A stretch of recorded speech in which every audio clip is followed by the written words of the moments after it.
Welcome to Late Night Story. When the world goes silent and shadows stretch longer, some stories awaken, whispered only to those still awake. So put on your headphones, turn down the lights, and let me guide you through the quiet hours. If you're listening alone, you're exactly where you need to be. If everyone can leave a comment to let me know where you are listening from in the world, don't forget to subscribe before you drift too far into the dark.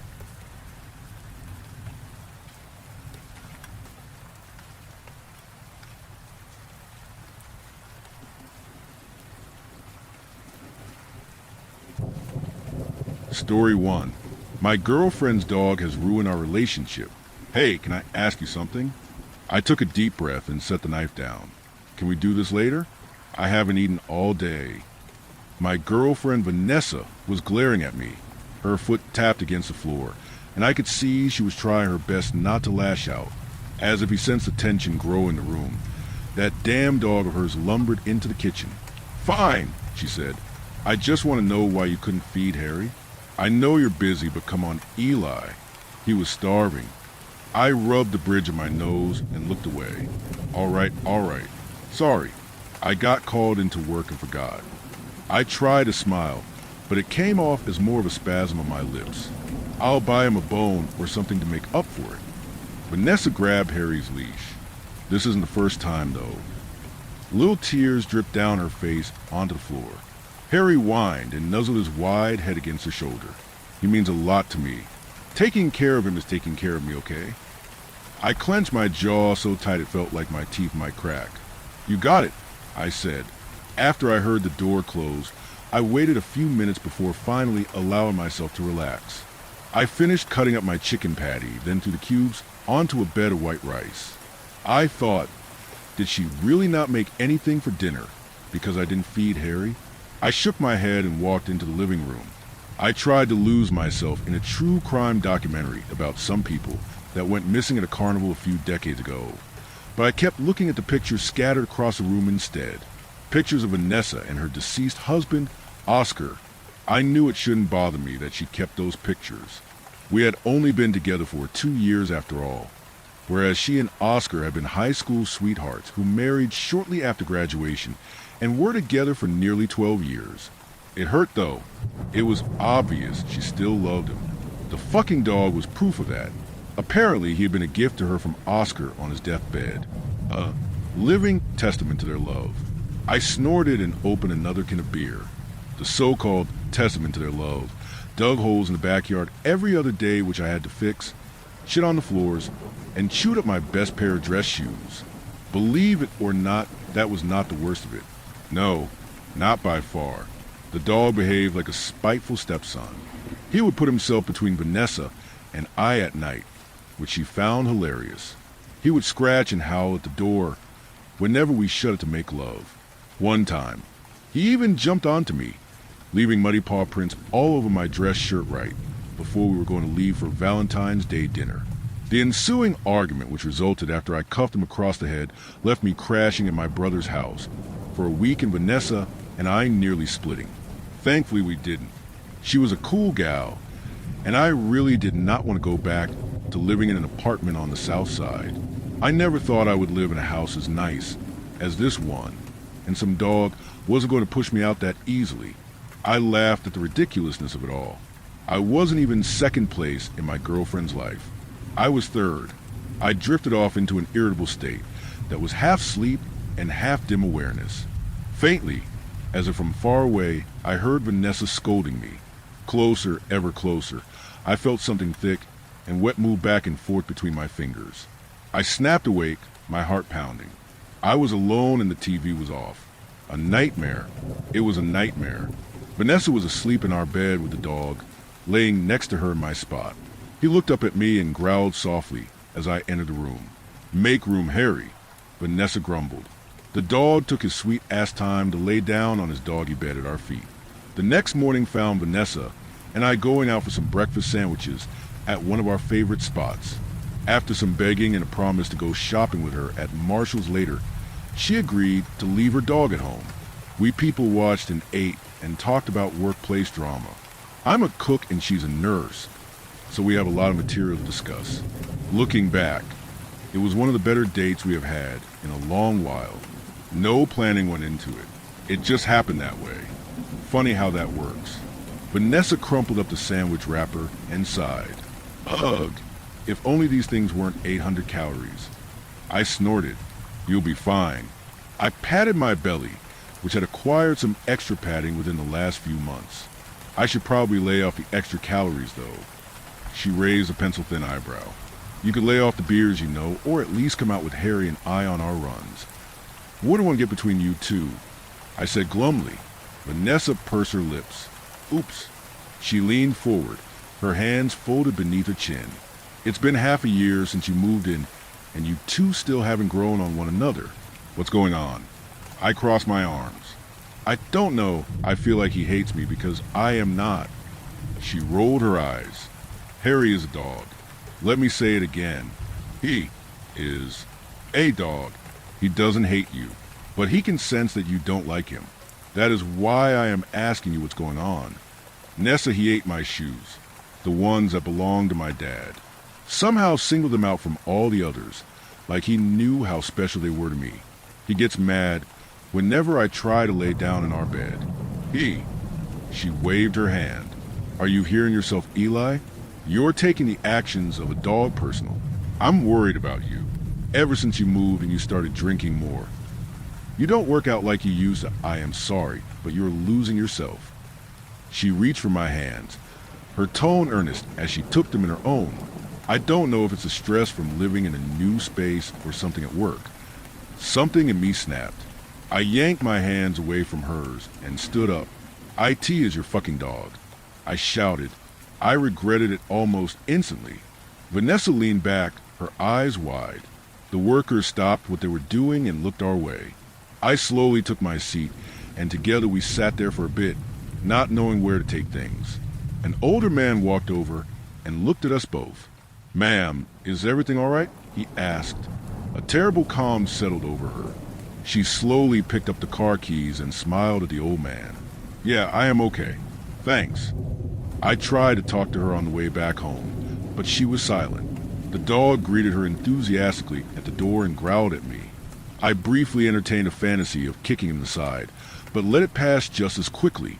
She didn't speak to me much over the next couple of days. I didn't bother trying to sleep in our room. The living room was my new space. It wasn't half that bad. Had it not been for the reoccurring nightmares, it would have been perfect. Work kept us on different schedules for the rest of the week, and when Friday came along, Vanessa told me she had made last-minute plans to go on a weekend trip with some of her girlfriends. I tried to give her a hug bye, but she brushed me off. She told me we would talk once she was back, and to make sure I fed and walked her dog. I nodded. I watched as she got in the car. My heart sank when I noticed one of her male coworkers was driving. I grabbed the dog's bowl and went into the garage. I scooped up some kibble from the big yellow bag and mixed it together with some leftover beef stew I made. I hoped it would count as some sort of attempt at building a relationship with the dog. Maybe Vanessa was right. Harry probably sensed my anger towards him. Towards Vanessa, he was only being protective of his owner. I gathered up beer cans from around the house and threw them in the bin outside, feeling pretty down on myself. I had let my jealousy get the best of me. Took it out on a poor dog. Now I was probably going to lose my girl because of it.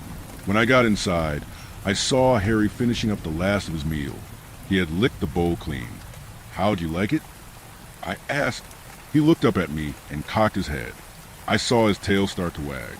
I can make you more if you like the taste of that. I shifted from side to side, feeling ashamed. I owe you more than a few meals. Harry barked. He nudged the bowl with his paw, then barked again. I laughed and held up my hands. All right. I'll make some beef stew for us both tonight, but I need to run to the store. Think you can hold down the fort while I'm gone. I went to the local supermarket and strategized how I was going to make things right with Vanessa while I gathered ingredients for dinner. I had some pretty good ideas while there, and when I pulled into the driveway of our home, I realized that it had been some time since I had felt this at ease. I whistled, bags of groceries in hand. While walking up to the door, I noticed Harry watching me through a window. He barked and started scratching at the glass. "Hold on, I'm coming," I said. I stepped inside and nearly dropped the groceries. Oh fuck, the hell you stupid fucking. All 150 pounds of Harry crashed into me. I didn't even have time to yell. Together we landed on the coffee table. It collapsed, sending wood and glass all over the carpet. Harry licked me across the face and barked happily. I stared up at him in disbelief. He jumped off of me. I breathed in deep lungfuls of air, laying there until I was able to get back up again. Outside of some cuts on my arm from the glass, I seemed to be fine. "Harry! Harry!" I shouted. I couldn't find him anywhere in the house. I yanked at my hair and tried to calm myself. Then I took a picture of what he'd done and sent it to Vanessa. In the foyer, laid out perfectly for me to see, was a blanket I had gifted Vanessa last Christmas. It had a collage of some of our happiest moments printed on it. Harry had ripped into it and left a nice pile of crap on top. When Vanessa called me, she was in disbelief. She asked if I was sure Harry did it. Did I lock all the doors before leaving? Was someone playing a prank? I nearly hung up on her then and there. Did she think he was some kind of perfect being incapable of making a mistake? Then she asked if I was angry enough at her to do something like that, which in return I suggested she couldn't accept her dog was a dick because he was a gift from her dead husband. Well, that did it. She said we would be going to couples therapy, and if I did want, I would need to pack my bags and be out of there before she came home. Feeling defeated, I agreed. Then she hung up. I made dinner for one and felt some satisfaction at Harry's cries for my food. I kept him outside that night and didn't bother refilling his bowl. Knowing that my relationship was probably done, for I leaned back in my chair, flipped Harry off, and turned on the TV. It was the best night of sleep I had in a while. I dreamed of Vanessa back when we first got together, back when she was full of passion for me, and we would lay together for hours. She kissed me passionately, her long hair tickling my mouth, and for a moment it felt as if we were hanging together in space, the only two souls throughout all that cold dark.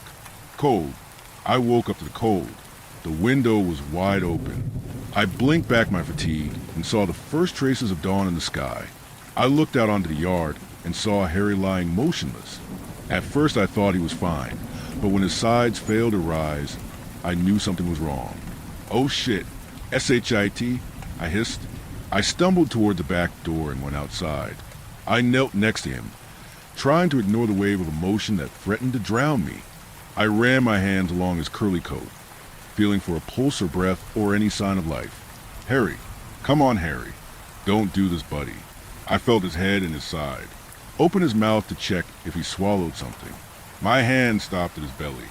My stomach sank. Some bit of metal was lodged there. My eyes widened. Did he fall on something? Did someone stab him? "Fuck," I whispered. I went to grab my phone and started to call the vet while I tried to pull aside the curls to better see the metal stuck in his gut. My finger and thumb closed around the flat piece of metal. The veterinarian's assistant answered, but I couldn't have spoken even if my life depended on it. I was frozen, every part of me rigid with fear. Harry slowly turned his head and stared at me. "Pull the zipper, Elijah," he said quietly. A choke? A cry? Some sort of twisted, primal groan of terror forced itself out of me. I willed myself to move faster, but I couldn't. I crawled backwards on my hands and feet, not even able to stand. All the while Harry watched me. Since then I have been staying at my brother's. Vanessa has called me multiple times, but I have not answered and have not read her texts either. I am too afraid. All of my things are still at her house, and I know I can't avoid this forever. I am stuck between two outcomes of going back. Either finding out I've gone insane and hallucinated a talking thing wearing a dog suit, or I don't even want to write it out. If any of you have any suggestions, then please let me know. Take away my accountability.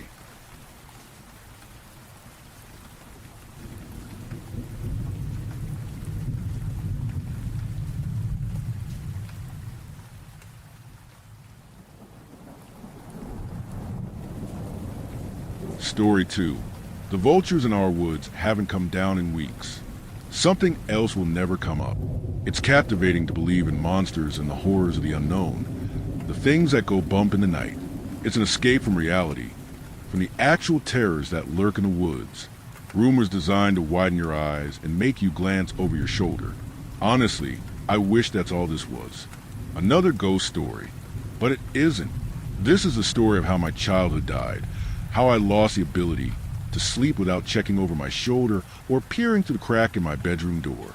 It was almost summer break, our final week before we enter high school. We hung out in Brianna's treehouse after school, our usual spot. The walls were plastered with bizarre, borderline satanic drawings. Calling them satanic out loud would earn you a swift gut punch. Old Ouija boards lay scattered around, candles glowing softly beside smoking incense sticks. I swung lazily in a hammock, focused on my Game Boy, trying to beat the next gym leader in Pokemon Gold. Static-filled alt-rock crackled from a worn-out radio, while a gentle breeze blew through the open window. Bree sat across from me, practicing tarot card readings on Casey, who tried to look bored whenever I glanced over, but I could tell he kept stealing nervous peeks at the next card. Damn, not a good pull, Case. Bree frowned, holding up a card displaying a cluster of swords. Pretending bravery, Casey scoffed. Okay, what the hell does that mean? His voice wavered slightly. Bree hesitated, thinking. The Ten of Swords. It means she paused, recalling. An inevitable, painful ending ruin. A subtle grin formed at the corners of her mouth. Whatever, tarot dork. Casey snorted, trying to mask his discomfort. Why don't you go contact your brother again with some ghost shit? Instantly, he regretted mentioning Bree's brother. 2 years earlier, an 18-wheeler accident had claimed her brother's life. He had built this treehouse, now the only piece left of him. Bree desperately sought closure by attempting contact with a spirit. Rumors spread about her efforts to speak to the dead, but we were the only ones who saw her set up firsthand. Shut up, Cyclops, or I'll curse your only good eye, Bree snapped. Casey had a lazy eye, earning him the nickname Crazy Casey, and prompting cruel rumors about him dissecting small animals. None of it was true, of course. I was about to interject when frantic knocks rattled the trapdoor latch, instantly silencing us. Panic and worry filled everyone's eyes. "Let me in, you fuckers," came Steven's voice, hollow and breathless. "You gotta do the knock, Steven, or we won't let you in." I grinned. Casey joined me at the hatch, smirking. "Yeah, dude, what if you're a mimic or something? Trying to trick us into letting you in so you can kill us all." He threw an arm around me, shaking me playfully. I laughed. Or maybe he's being held hostage and trying to warn us. "Come on, guys, let me in. I saw something. Something out by Old Baldy. I gotta tell you." Steven's voice broke into pleading. That caught our attention. Our little group of misfits had bonded through shared trauma, bullied for being outsiders in school and town. Horror stories, urban legends, and local mysteries brought us closer, united by our fascination with the unknown. "Let him in, guys," Bree said softly. Sunlight filtered through the window, illuminating her skin, casting it a deep bronze gold. In that moment, I noticed how pretty she was. Casey and I exchanged a quick glance and silently agreed, grabbing either side of the hatch. We swung it open, revealing Steven's scar-covered face staring up at us. "About time," he muttered as we helped him climb the last step. Casey locked the trapdoor, the snap startling Steven. Steven panted, nearly hyperventilating. His face, crisscrossed with scars he'd had forever but never explained, looked weathered and ancient. Sweat raced down his damaged skin. He appeared on the verge of collapse.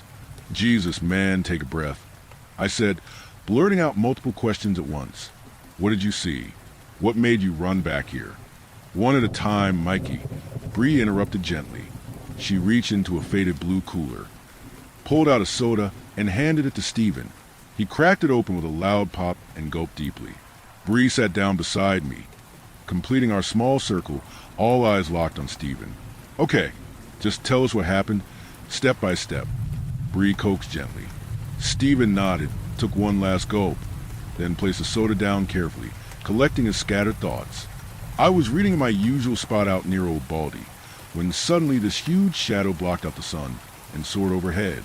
When I looked up, I saw it was a vulture, no big deal, right? But then the next day, same spot, another vulture passed by, heading the same direction. At first, I thought it was deja vu or something, but I was curious, so I decided to see where they were going. With all the trees around, I couldn't get a good look, but I knew I wasn't far from Old Baldy. Stephen paused to take a breath. Even if this was just another ghost story meant to scare us, we were all captivated, leaning in and hanging on to every word. I climbed up Old Baldy, and when I looked around, that's when I saw them. Stephen paused again, taking a long gulp of soda. I was convinced he was drawing this out just to get us hooked. What did you see? I asked eagerly, disbelief still edging my voice even as my curiosity took over. Vultures. Just black dots circling in the distance to the northwest. We sat back, disappointment settling over us. Casey shook his head, saying, just vultures? Things die out there all the time. Big deal. Stephen shook his head firmly. Nah, that's the thing. That was 2 weeks ago, and they're still there. 20, maybe 30 vultures, same exact spot. Bree raised an eyebrow cautiously. Are you sure it's the same spot? You said it was far away. You might be mistaken. Stephen was ready for this. I'm positive. Same spot, 2 weeks straight. Hell, I think they've been there even longer. I shrugged. Maybe it's just a bunch of cows or something. It takes time to pick clean a carcass, right? Again, Stephen shook his head. Not with that many vultures. They should have cleared it out by now. 2 weeks worth? Something major is out there. He took a deep breath, finally calming himself. No bullshit. Bree asked, her curiosity clearly piqued. No bullshit. So you know what this means, right? Stephen said, his voice low as the sunlight finally disappeared completely. Casey nodded slowly, a hesitant belief dawning in his expression. Yeah, I didn't believe it before, but this might be our best shot. Bree started shuffling her tarot cards, fidgeting anxiously. It can't be.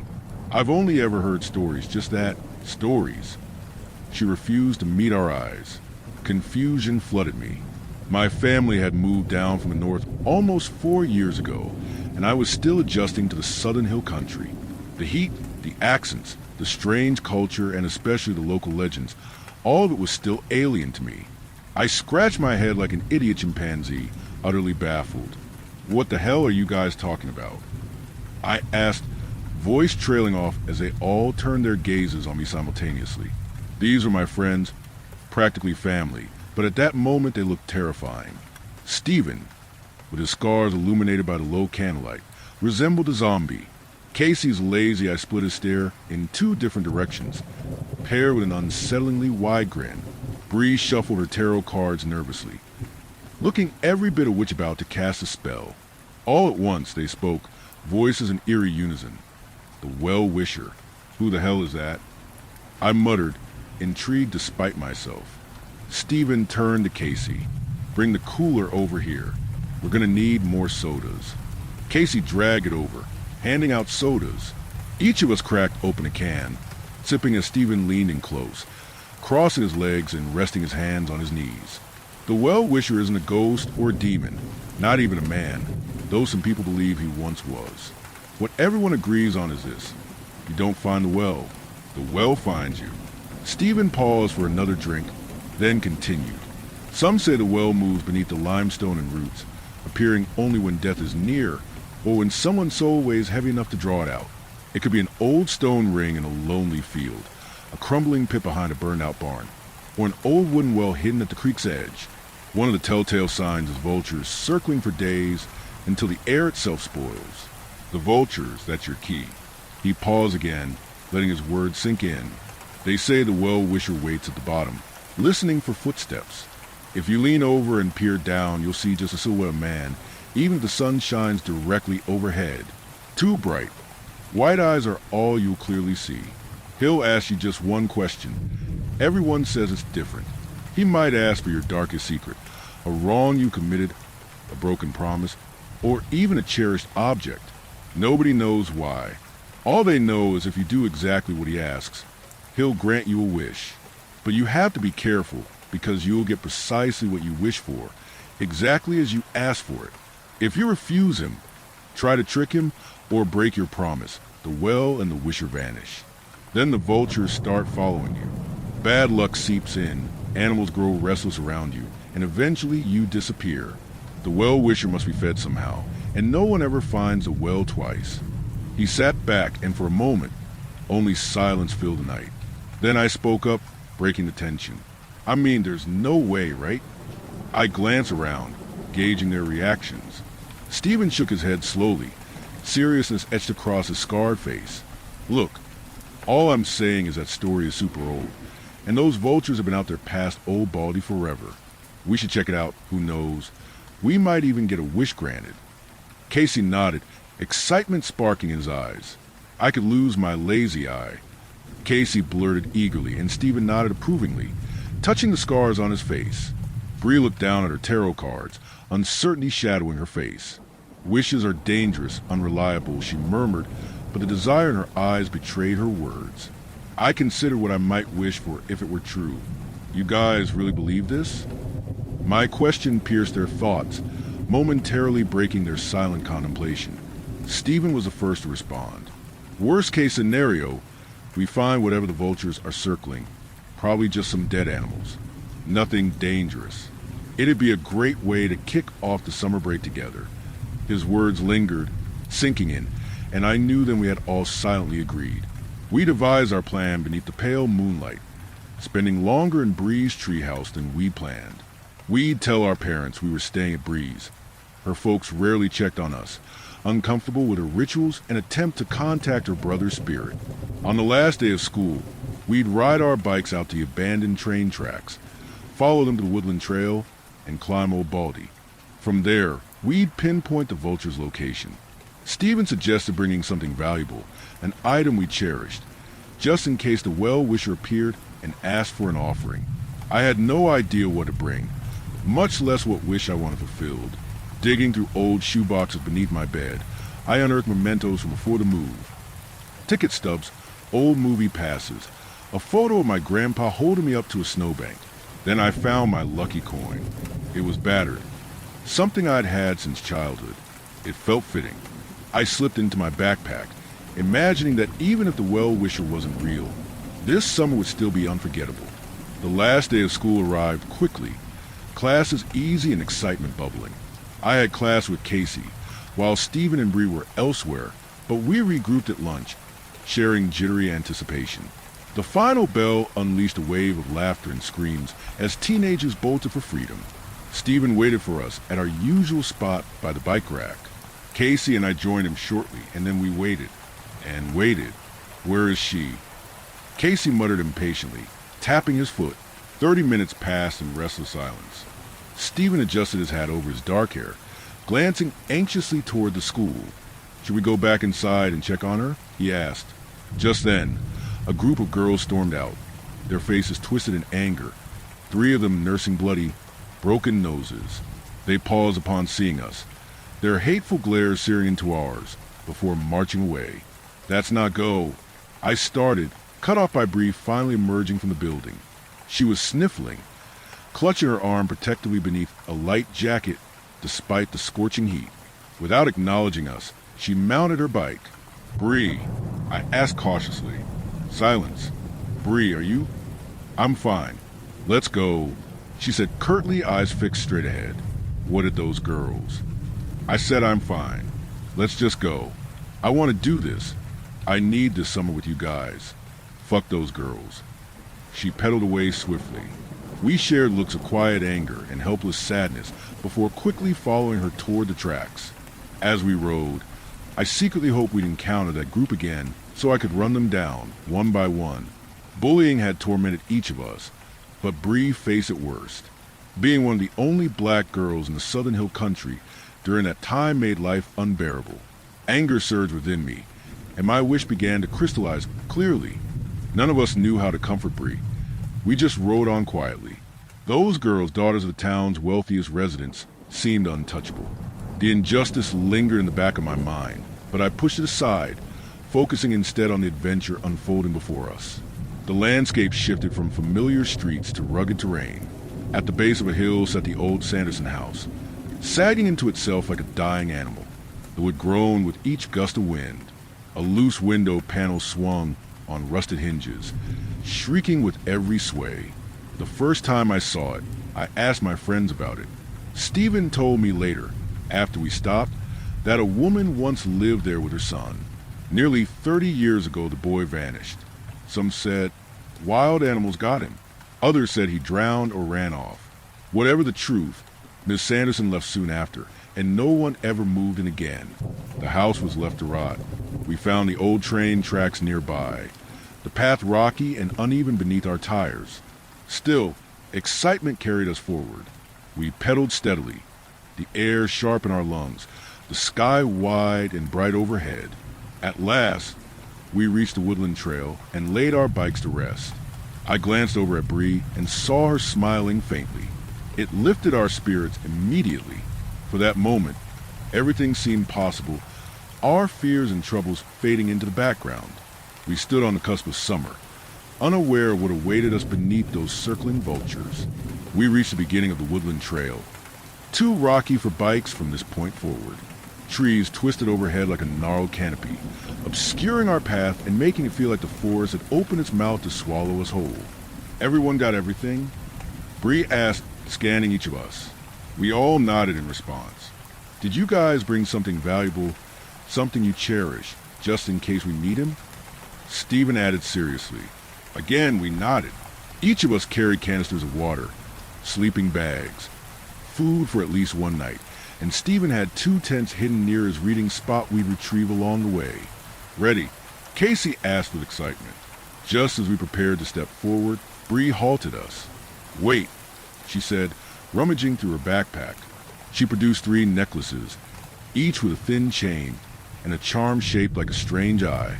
Protective charms to ward off evil spirits out here, she explained, answering our silent questions. I accepted mine gratefully, even though I wasn't sure I believed in such things. Stephen's expression remained unreadable as he slipped his on. Casey opened his mouth to protest, but I shot him a sharp look, reminding him of what Bree had endured earlier. He closed his mouth and looked down, ashamed, fastening the necklace around his neck without another word. Stephen, without further comment, nodded and began down the trail. One by one, we followed. I brought up the rear, glancing back once to see the train tracks slowly disappearing under encroaching foliage. The sight felt ominous, as if the forest watched our every move. Even though we'd walked this trail many times before, this moment felt different, as though we were leaving behind our familiar world forever. Years later, I'd realized how true that feeling was.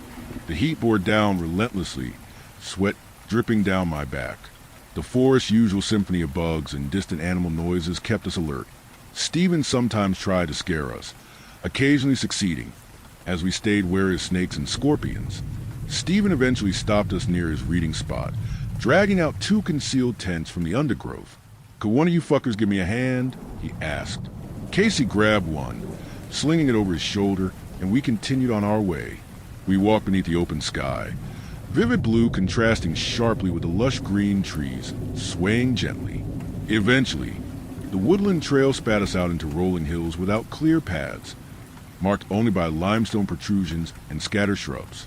The sun began to set, casting everything in orange and gold hues.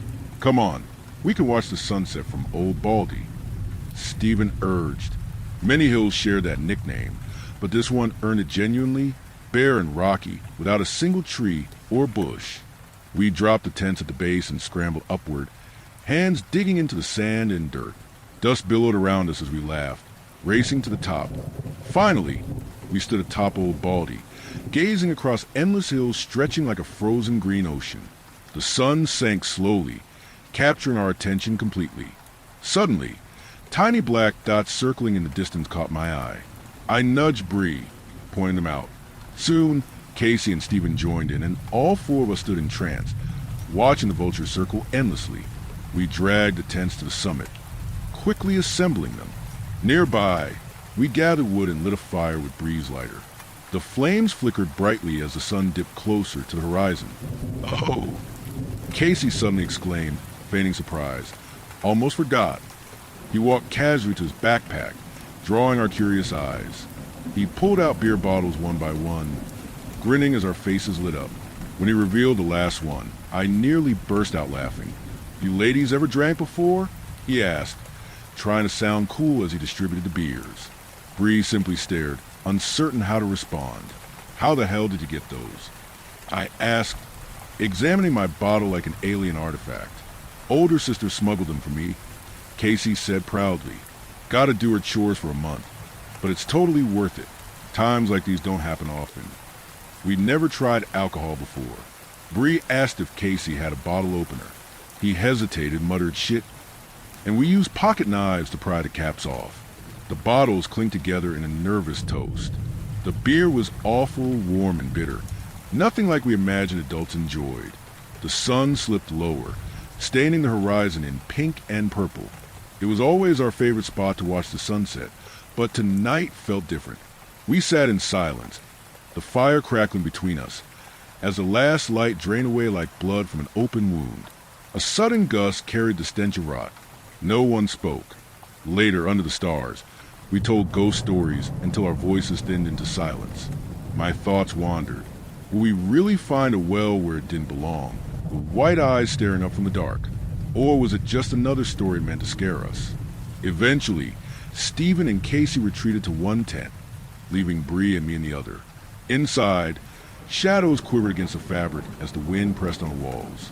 Bree lay on her back, clutching her arm. How bad does it hurt? I asked, guilt burning for not stepping in sooner. She shrugged lightly. It's fine. I offered a faint smile. Well, you sure gave Abigail and Alexandria a good beating, I said, recalling the vivid image of the two girls clutching their bloody noses. She smiled back and turned to face me, her dark eyes capturing mine. We held each other's gaze for what felt like forever. At that moment, a realization stirred within me, a recognition of feelings I'd never fully understood before. Bree was the first girl I'd ever liked more than just as a friend. Do you really believe in this story? Do you think any of it could be true? I asked softly. She rolled onto her back thoughtfully. Whether it's true or not, this experience is real. Being here with you guys, this moment, this memory, it's true. Even if there isn't a well or some well-wisher. Isn't this what matters? Besides, every story has to start somewhere, right? Her words resonated deeply with me. That makes sense, I replied. I guess I'm anxious because part of me wants it to be true. But really, being here with all of you is what matters. This moment is something I'll always remember. And I would, along with the nightmares that would haunt me for the rest of my life. Bree, can I ask what you plan to wish for? I asked hesitantly. There's nothing in the story about not sharing your wish beforehand, right? She remained silent for a moment, and I immediately regretted asking, already knowing what her wish might be. Just as I began to retract my question, she spoke softly. I want my parents to see me again, she began, her voice shaking slightly. Ever since my brother died, it's like I became invisible to them, like I'm a ghost. They've lost their lives, too. I saw her fighting back tears, wiping quickly at her face. What about you? She asked suddenly, turning her eyes toward mine. What are you going to wish for? Before this night, I hadn't truly known. I hoped I'd find my answer out here. But looking at Bree's bruised arm, I knew clearly. I want the bullying to stop. I confessed. I want the hatred, the racism, the anger directed at us all to end. I want us to enter high school fresh, free from the past. Bree smiled softly, leaned over and kissed my cheek. Good night, Mikey, she whispered, rolling onto her back. My heart raced, leaving me stunned and breathless. On the edge of sleep, the smell returned, stronger now, the putrid scent of death lingering in the air. Then, finally, sleep claimed me. We saw the well in a daze. I lost track of my friends, their voices reduced to murmurs drifting through fog. My feet moved toward the well without my consent, like a puppet pulled by invisible strings. As I approached, the voices intensified until they abruptly ceased, plunging me into silence. The well loomed in the clearing, drawing me forward until my palms pressed against its rough stone edge. I peered into its darkness. Then I woke up. The dream lingered vividly, gripping me as I stirred awake. I glanced toward Bree, who was already awake and watching me with a strange look of concern. Before I could question her, she forced a smile and softly said, "Good morning." In the next hour, as the sun rose, we prepared ourselves quietly, nibbling on snacks for breakfast. Our destination seemed far and uncertain. With no clear trails leading toward the circling vultures, we packed the tents away, concealing them near the bottom of Old Baldy. Standing on the hilltop one final time, we stared solemnly toward our distant objective. Slowly, we descended and set off toward the vultures. By afternoon, the heat pressed down like a weight. We joked and laughed, clinging to the adventure, as if we'd left the outside world behind.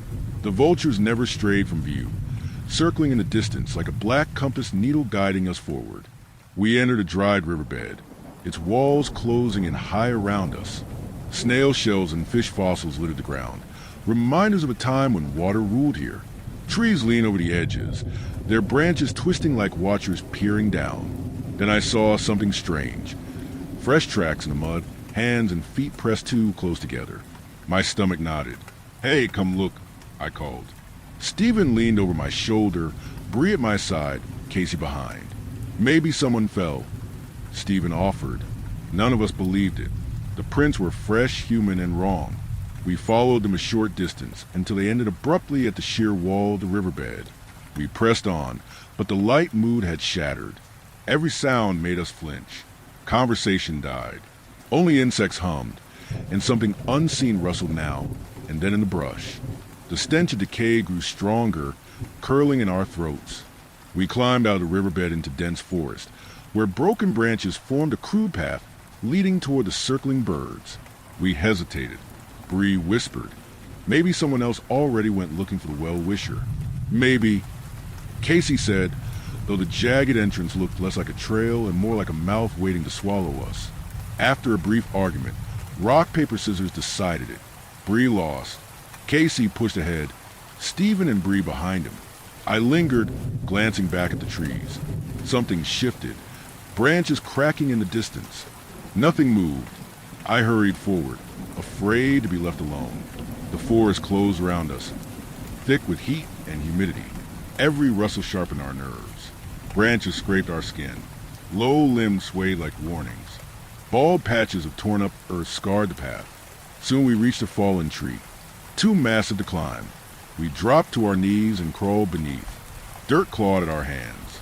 On the other side, the stink of rot hit harder, thick enough to choke. Is the well-wisher supposed to smell like death? I asked, coughing, my voice barely masking growing unease. I don't remember that in the story. Stephen shrugged without turning around. I've never heard anyone mention that, but maybe that's what draws the vultures. It sure isn't pleasant. Yeah, I muttered. I've noticed it since Old Baldy, faintly carried by the wind, but here it's overwhelming. Casey pushed ahead. Finally, he shouted, breaking through the dense thicket into an open clearing. We followed close behind, stepping shoulder to shoulder into the daylight.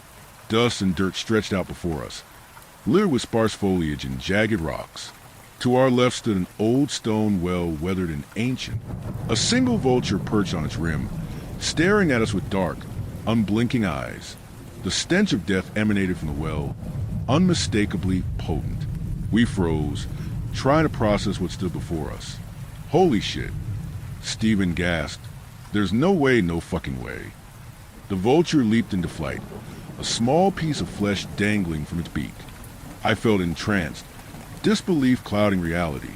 Every tale we'd share around campfires, all the whispered stories, they'd always remain fiction, safely separated from our world. But now, the story had found us. Casey stepped forward first, moving like a sleepwalker toward the well.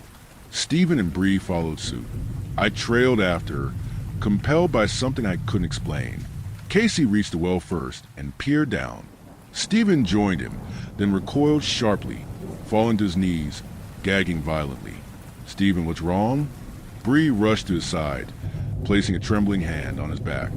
Stephen shook his head desperately, continuing to retch. Casey stumbled backward, staring upwards, muttering to himself, panic rising in his voice.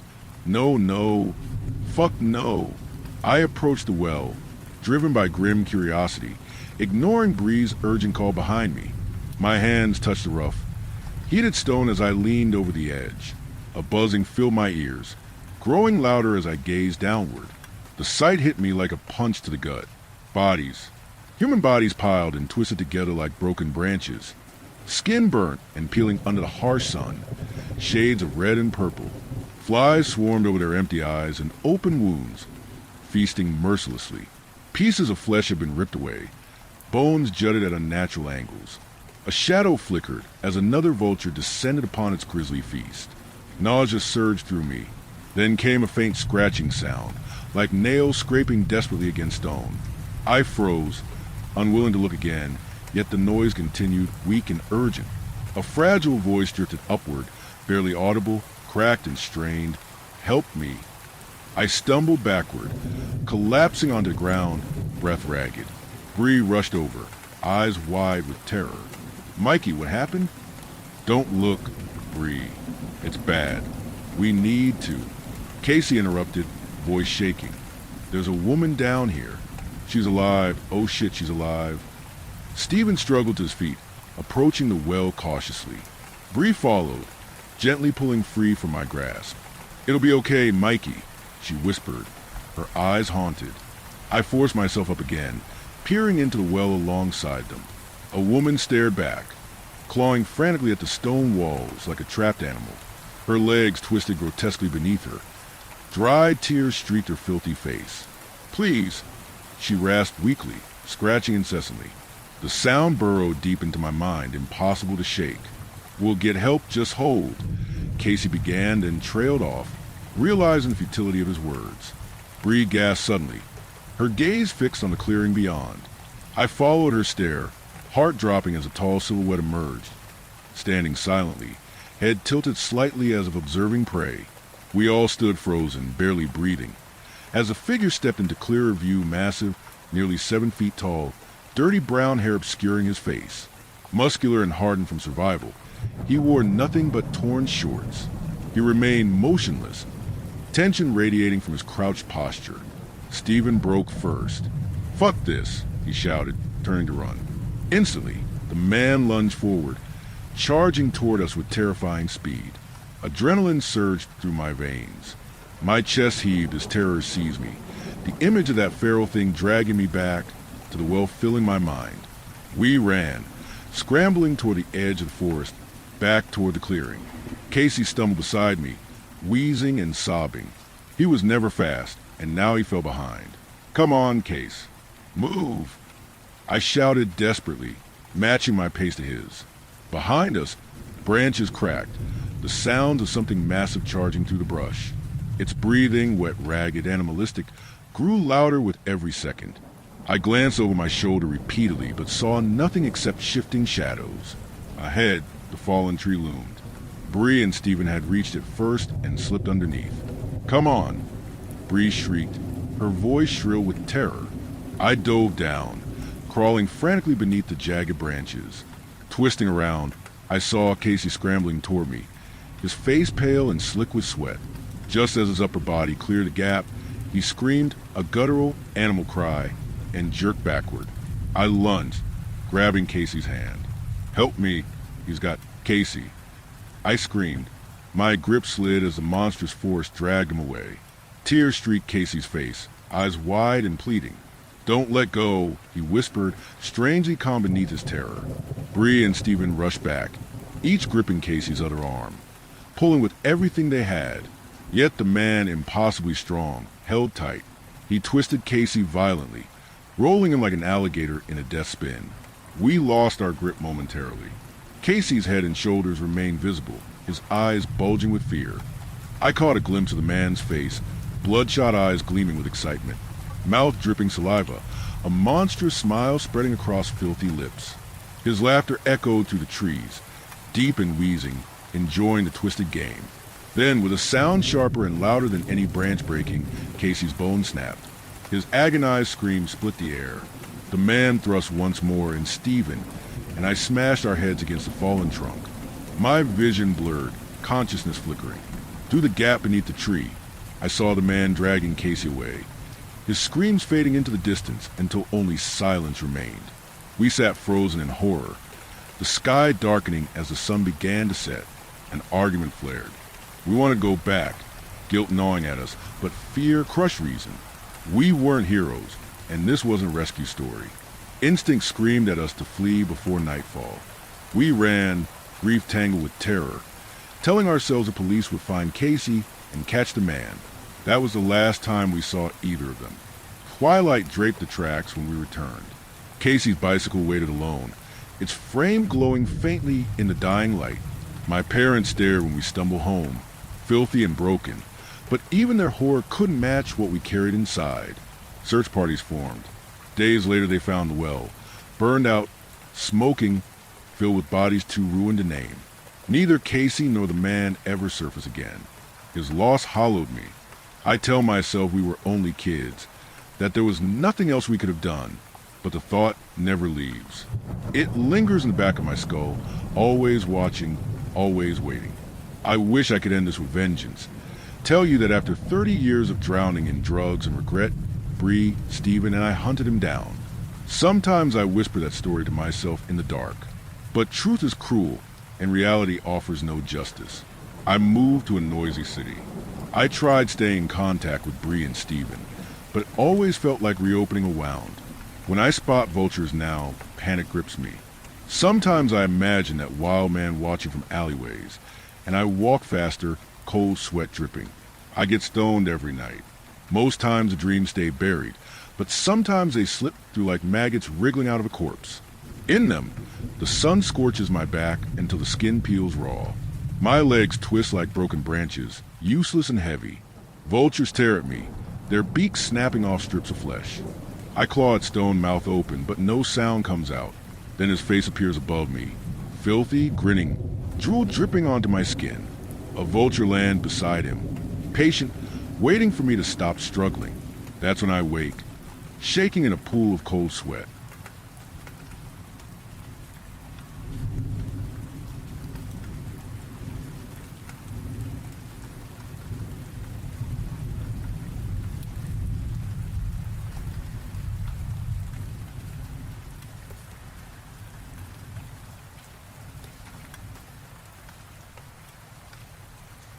Story 3. I am an urban explorer searching for structures that don't make sense. As you probably gleaned from the title of this post, I am an urban explorer. My speciality is finding and investigating structures that, for lack of any better description, just don't make sense.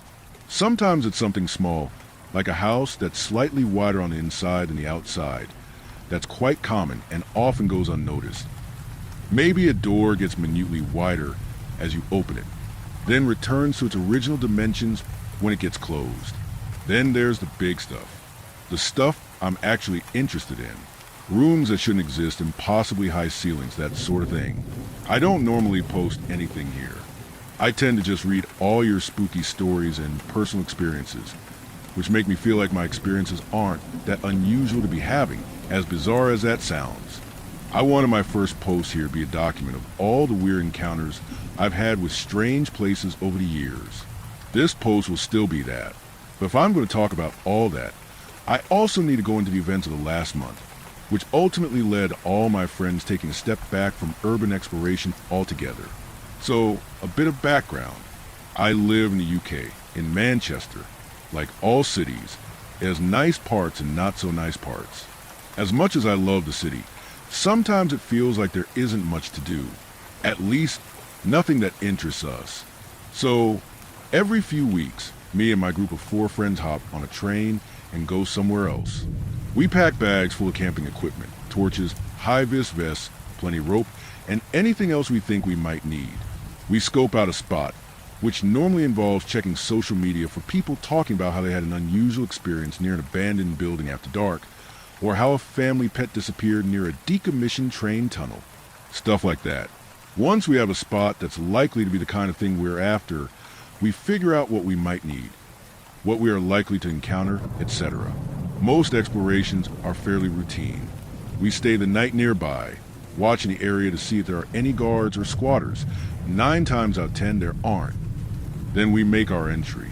Typically, we open the door or poke our heads in through a window first, just to see what we're dealing with.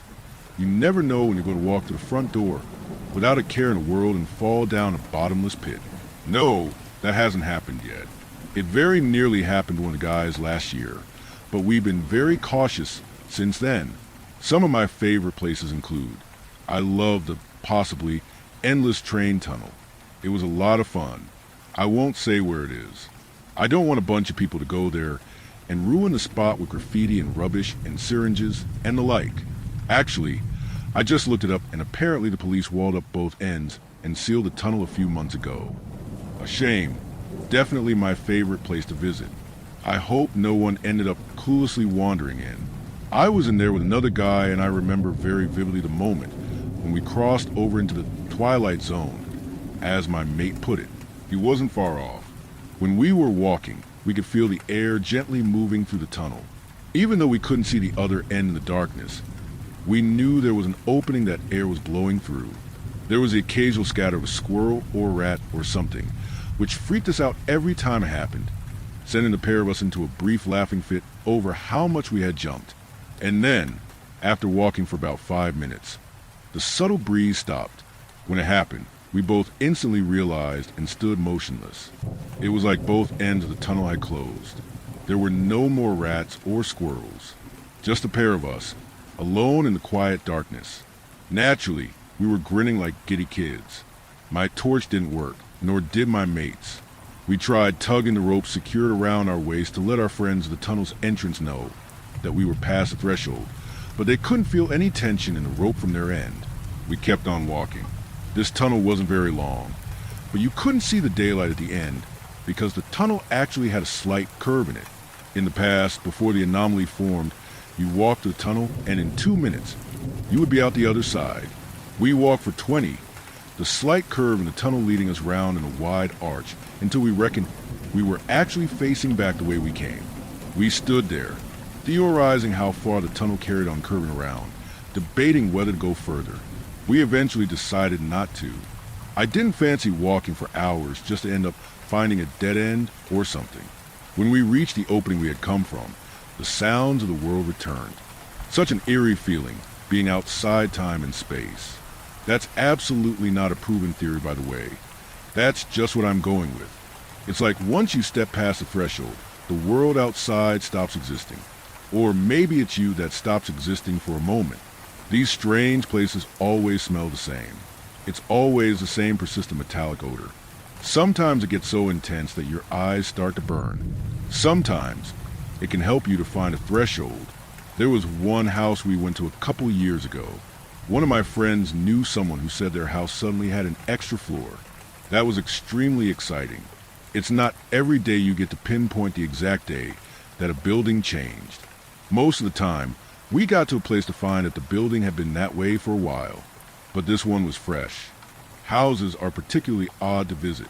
Sometimes it's just an extra room, so we have to wander through the entire house until we find a room that smells like metal, often with weird pictures on the walls and no windows. This house was different. A whole new floor had seemingly grown overnight, and the best part? It wasn't just one new floor.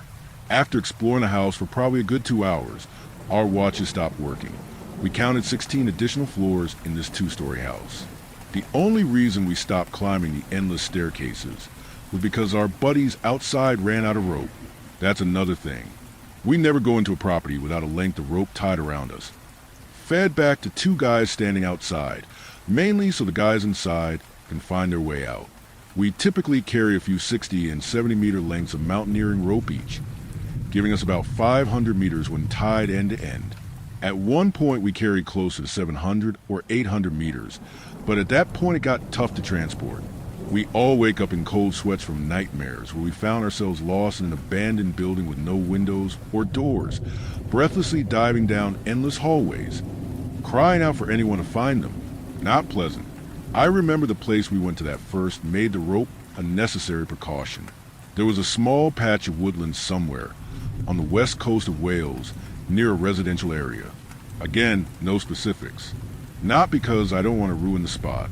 This time, I straight up don't want people flocking there and getting themselves killed. We saw on social media, mainly Reddit thanks, that a couple people's pets had gone missing around there. They thought a predatory animal might be in the woods. So they sent animal control to do a sweep, which didn't take long since it's an area of about 50 trees. It came up clean. That's what got our interest peaked. We showed up and started doing some surveillance. We had a theory that the anomaly was only manifesting during the night, which we had seen once or twice before at other locations. Probably something to do with the decreased visibility. We were right. We went in after dark and suddenly the wooded area of 50 trees turned into a dense forest seeming to go on for miles.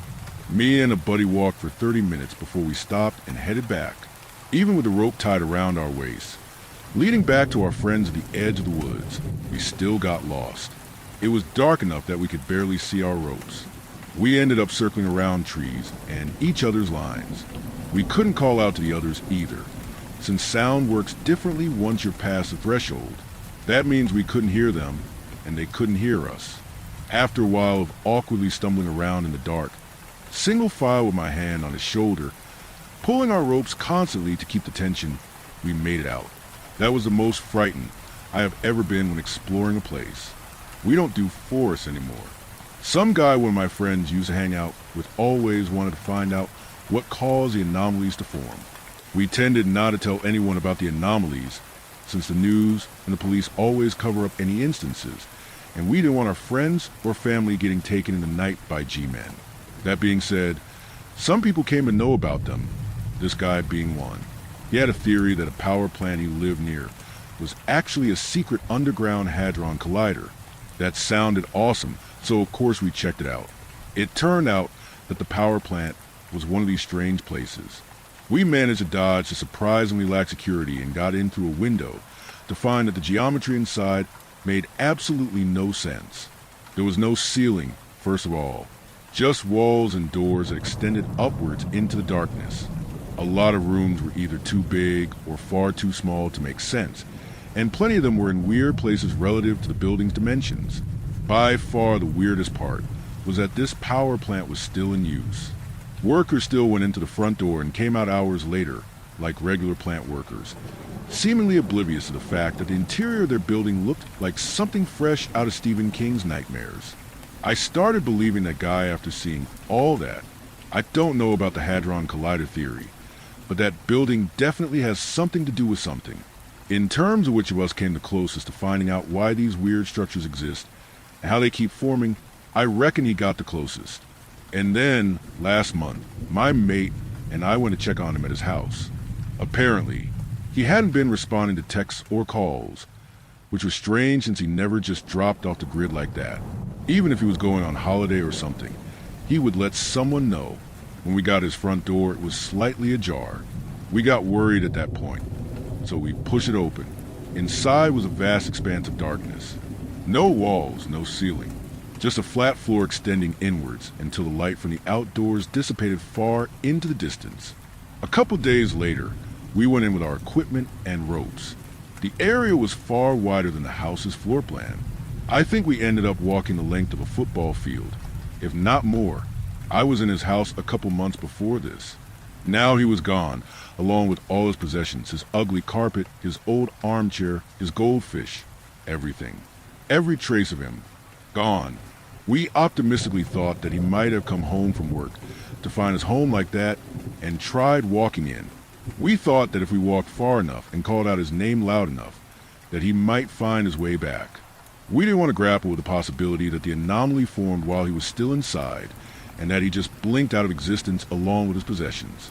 The police taped up the doors and boarded the windows, and a week later his house was knocked down. The anomaly was gone.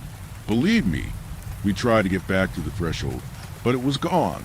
We stopped trying to find out the cause of the strange places after that. We just dropped our theories and left it alone. We don't go near the power plant. We don't even talk about it. This is the first time I'm mentioning it. My friends moved on from urban exploration for a while. They stepped up on their families and stable jobs, and they wouldn't risk any of it to explore another strange house or abandoned warehouse. That lasted all of a month. We still go out to abandoned buildings and train tunnels, as if in defiance of our fears. Yes, we have fears. Fears that we will wake up one day in a black void that was once our home. But for now, none of us are going to stop doing what we love. We just can't leave it alone. I actually tried to walk away from it all, but it's just too exhilarating. I get too much of a buzz from stepping past the threshold, that feeling of time standing still. Sound of the outside world being replaced with stone silence, like hands clasped over my ears. I live for that feeling, knowing that, to the rest of the world, for that brief moment, I simply don't exist.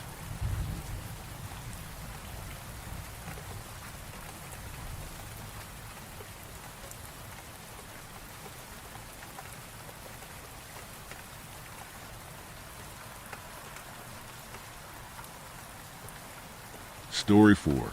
Little Lady Sunflower. Every now and then you get that snap picture of just how small the world really is. It's one of those times when you're halfway across the world and recognize a guy from the gym, or you spot your childhood crush ahead of you in the line at the DMV. I've moved a lot and lived a lot, and these things happen to me every now and then. So when it does happen, I don't always think much of it. Until not too long ago, I lived in a small townhouse. I worked as a shift manager at a component factory in northern Pennsylvania, not too far from Pittsburgh. It wasn't anything fancy, mostly compartments and storage for snowmobiles and tractors. Honest work, but it took quite the drive to get there. Almost 50 minutes by car, one way, but I had a great place. It wasn't big space-wise, but there was a great open floor plan that made the place feel 3 times bigger than it actually was. 2 floors, 2 bathrooms, 2 bedrooms, and a living room and adjoining kitchenette. Perfect for a bachelor or a small family. The only problem was the bedroom door, which could jam if I closed it too hard. I was coming back from a bad breakup. My ex and I had been talking about moving in together, but we just couldn't make it work. She had these anxieties that kept her from really committing, and she ended up second-guessing herself to the point where I was no longer part of the conversation.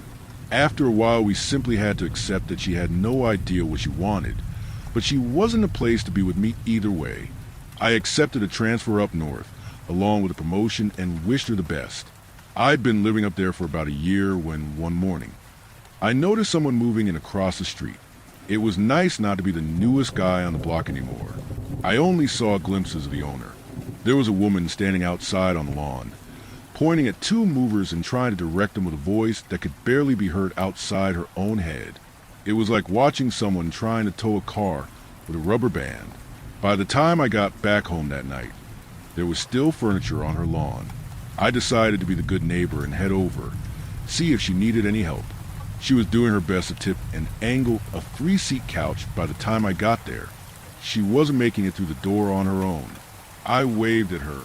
"Excuse me," I said. "You need any help?" "It's fine," she said. "Thank you, really." "You sure? Looks like you need to angle it and pull sideways. That's a rough one-man job." She rolled her eyes and let out a sigh.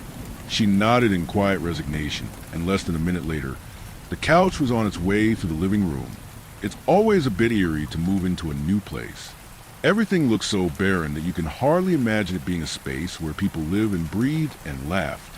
For the time being, this woman's life was all boxes and bare floors. Every step echoed off the walls. I helped her with a couple of boxes before she let her guard down.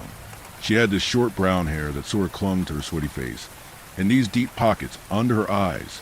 I could tell she hadn't been sleeping a lot. There was a shake in her hands that showed she'd either been skipping meals or was deathly nervous. After carrying in some of her kitchenware, she stopped me at the door and forced a smile. "Sorry," she said. "I'm Julie." I introduced myself, shaking her hand.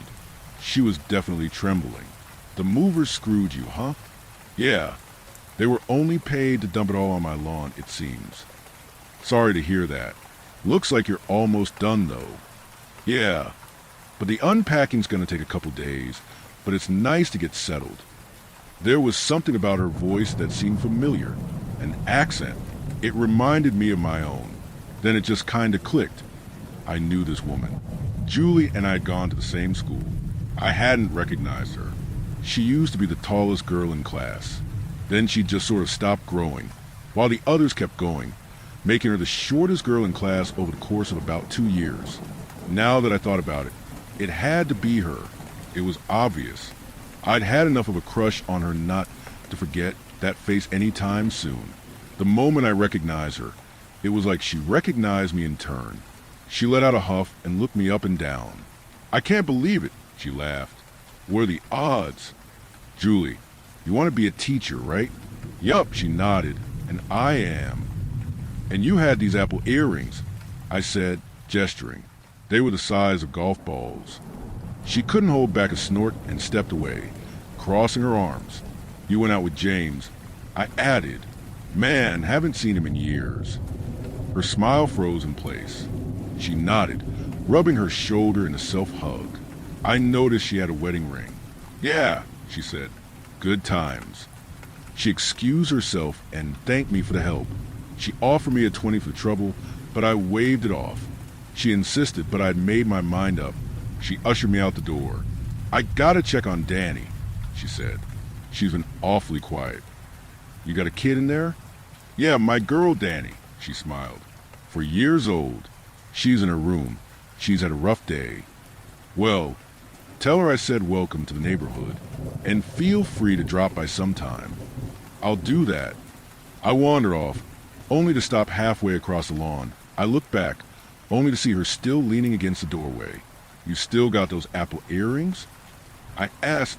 No, she said, shaking her head. Times change.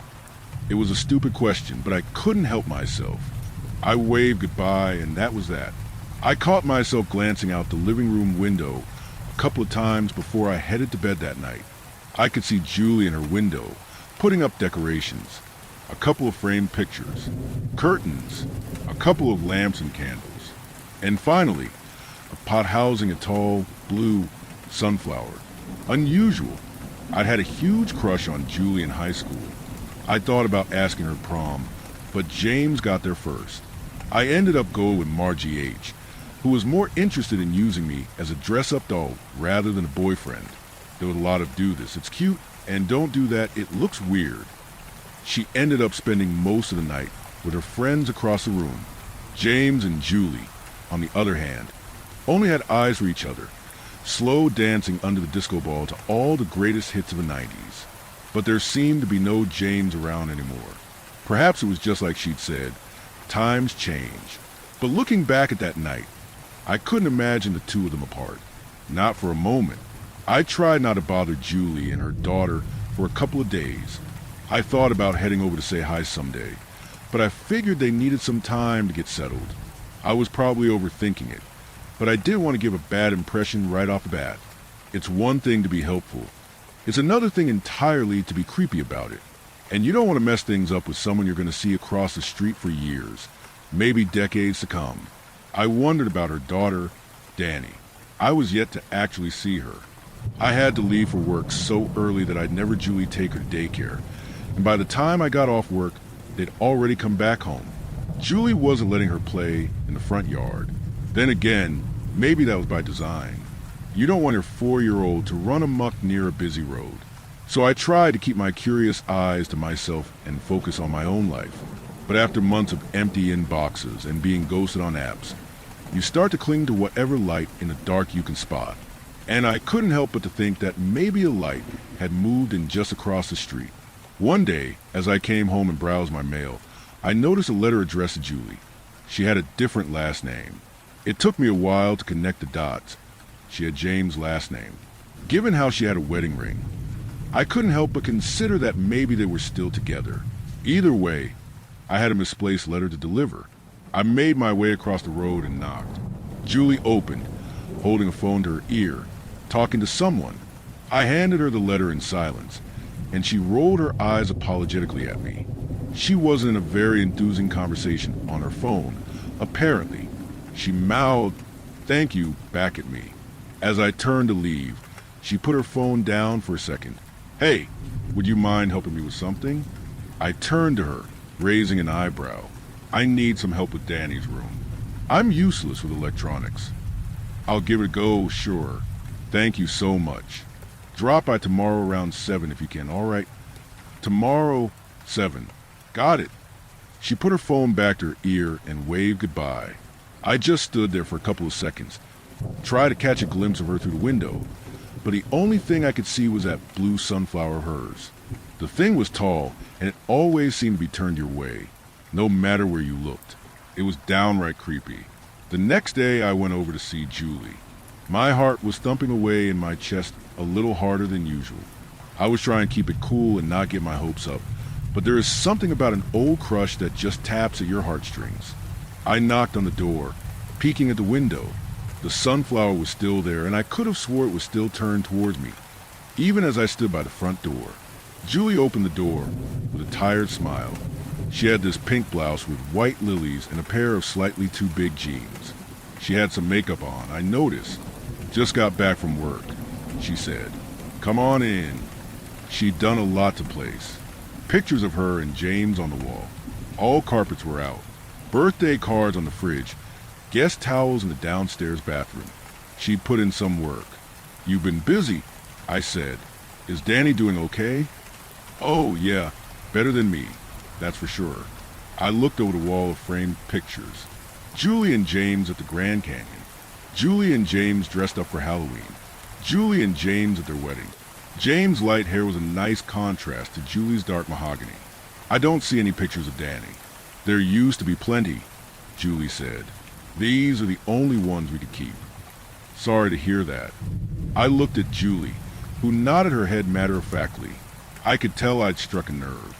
She showed me upstairs and to the left. She was yet to put up any lights, so the corridor was a bit darker. There were these big yellow letters on the wall leading up to Danny's room. She must have painted them by hand. Little Lady Sunflower. I read out loud.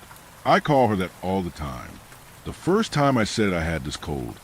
So it came out as little, not little, and it just kind of stuck. Now that's cute. Well, the little lady is with her aunt tonight, so she won't mind us stomping into her holy kingdom.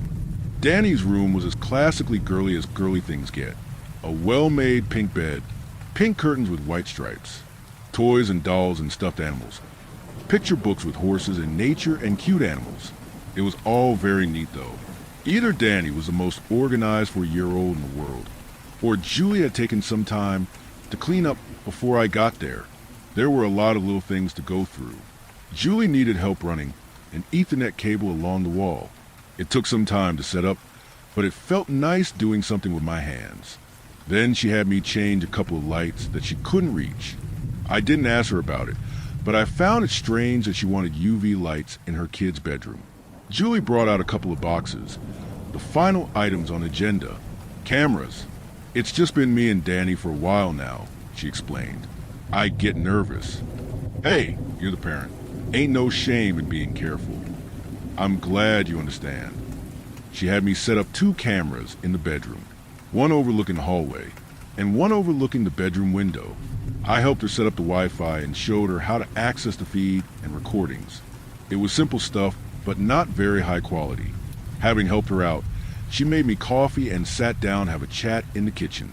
We talked about old friends and memories, reminiscing about the times we'd talked as kids. But I could tell she was holding something back. Every now and then, she would completely shut the conversation down, instead focusing on the cup she cradled between her hands. Then, after a sip or two, she'd change the subject. Finally, I just had to ask. I'm sorry to bring this up, but I gotta ask about James, I said. I see him on the pictures, and you're wearing the ring dash. Oh. She snapped to attention, shaking her head. Right, of course. I'm sorry. I thought everyone heard about the fire. I was halfway through an apology when she shushed me. No, it's fine, really. It's been months. She told me about the fire. They'd lost their home some time ago. This was the reason she didn't have that many things to put on the walls. Most of it was lost, along with James himself. I didn't even know he was still in the house, Julie said, trying to keep a brave face. I thought he was in the backyard, waving at the firefighters. I was out front with Danny. I'm so sorry, Julie. Feels strange to say it out loud, but that's what happened. It's got to be tough on Danny. Poor thing. Julie put her hand on mine and took a deep breath. Thank you, she said. You've been a great help. That's what old friends are for. Right, she smiled. Friends. We said our goodbyes, and I watched her close the front door. I could hear her wander back upstairs. It was dark outside, only briefly interrupted by the occasional passing car.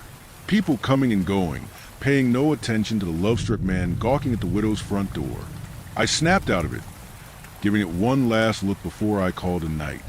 The blue sunflower was still there in the window. I couldn't help but to wonder, out of all the things she managed to save from that house, why did she save a houseplant? Her own husband hadn't made it out. How come the flower did? As I walked back across the street, a curious thought struck me. The camera that was angled at the window could probably see across the street.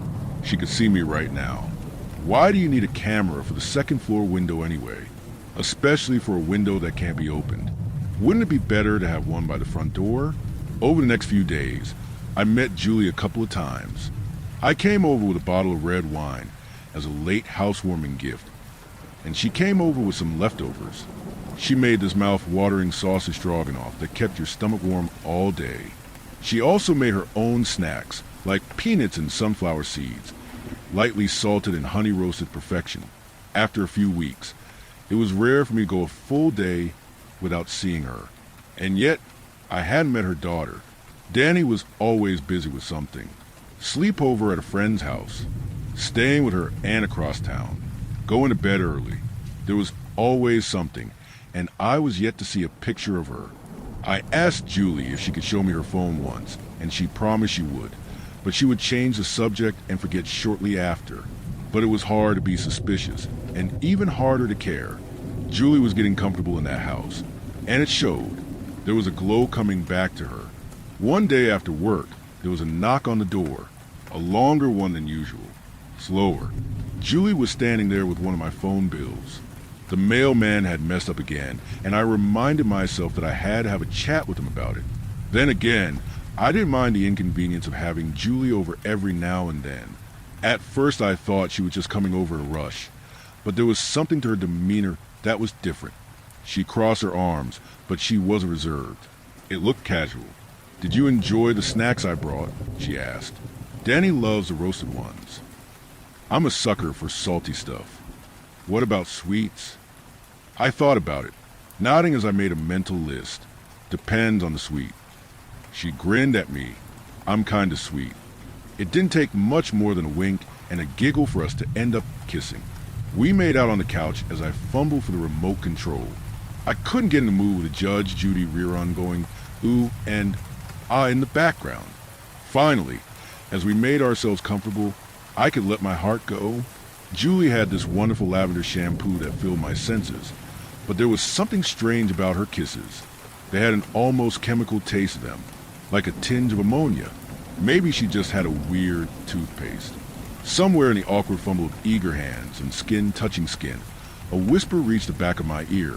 "I've missed you," she mumbled. "I've missed you so much." I didn't know what to make of it.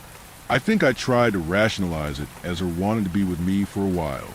Or perhaps she really enjoyed our time back in high school. Then, another whisper. "I've missed you, James." There was an awkward pause. We tried to laugh it off. She shook her head, taking a deep breath.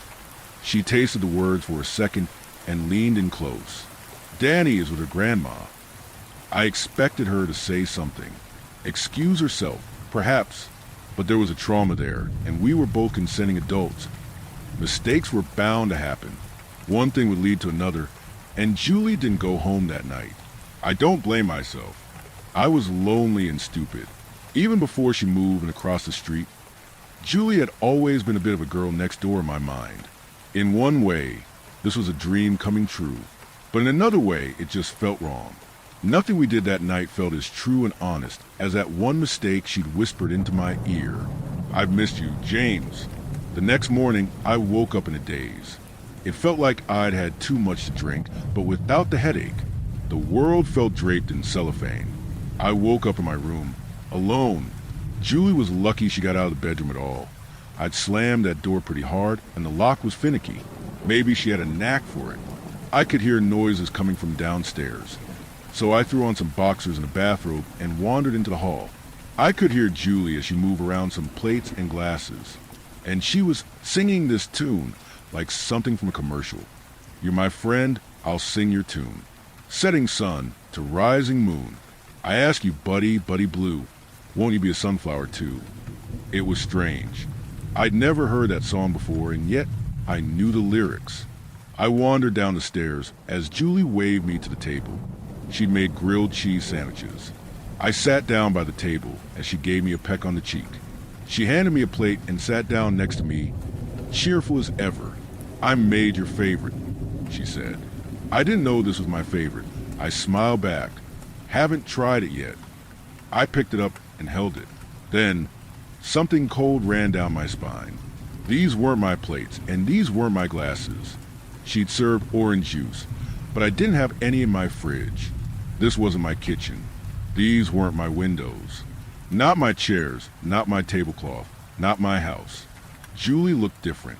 My hands looked different. And as I was about to take a bite, this escalating pulse deafened me in my right ear as a radiating warmth burst through in waves. My heart was terrified long before my mind was. And as my instinct screamed at me to run, I instead turned to my right, to the third chair at the dinner table. A voice spoke to me. It cut through the cellophane of my mind. It wasn't loud, but it enveloped my ears. The vibration didn't come through sound, but through a pulsating warmth rattling my inner ear. A droning creak, more clicking than voice, like someone smacking their lips and tongue into clicking little words. "It's your favorite, Daddy." I dropped my plate. I was sitting in my kitchen, alone. No Julie, no one to my right. Just my dinner table, across the room from my kitchenette. The clock on my wall showed that I had another 40 minutes before I had to go to work. I couldn't hear anything. It was like my ears had popped from pressure, and no matter how much I squirmed and turned, it didn't pop back. I put my finger in my ear and felt a blockage. I turned my head to the right and scratched, only to sense this mounting pressure on my eardrum. I had to resort to using a toothpick to open my ear up. When I did, dirt poured out of my ear canal and onto the dinner table. It was a lot. I sat there for a moment, catching my breath. Julie had left a sticky note on the front door. "Had to get up for Danny," it read. "Talk soon." She'd signed it with a little heart. I washed my ears, had a quick shower, and got ready for work. On my way out, I noticed a mailman. I was halfway to my car when I turned to him. "Excuse me," I said. "Can you make sure you don't mix up our letters again?" "Mix up who?" he called back. "Me and the neighbor. I keep getting hers. I've been doing these rounds 12 years. I ain't about to mess them up now." "Well, you did." "Several times." He laughed, shaking his head. "I don't think I did." That whole day passed in slow motion. I had to stop a couple of times just to sit down. I'd get this pressure in my ears, like I was freediving at an uncomfortable depth. Sometimes I'd get these white flashes, like I was standing somewhere too bright. Little stings and burns, giving me the semblance of ticks and twitches. I forgot to bring my lunch, but one of the guys could tell I was having a rough day. He offered me a turkey sandwich. As I went to get it from the fridge, that pressure started to build in my ear again. But this time, as it swallowed my sense, a voice came through. "Mom made your favorite." I turned to see the break room table covered in plant dirt with little green sprouts. Something bulbous moved just beneath the surface. "Mom made your favorite." I held a fistful of sunflower seeds. The sprouts on the table were growing so fast they resembled spasming tadpoles, reaching for the fluorescent lights. And the bulbous growth kept getting bigger and bigger and bigger. "Mom made your favorite." My fingers cramped so bad, my nails dug into the meat of my hand.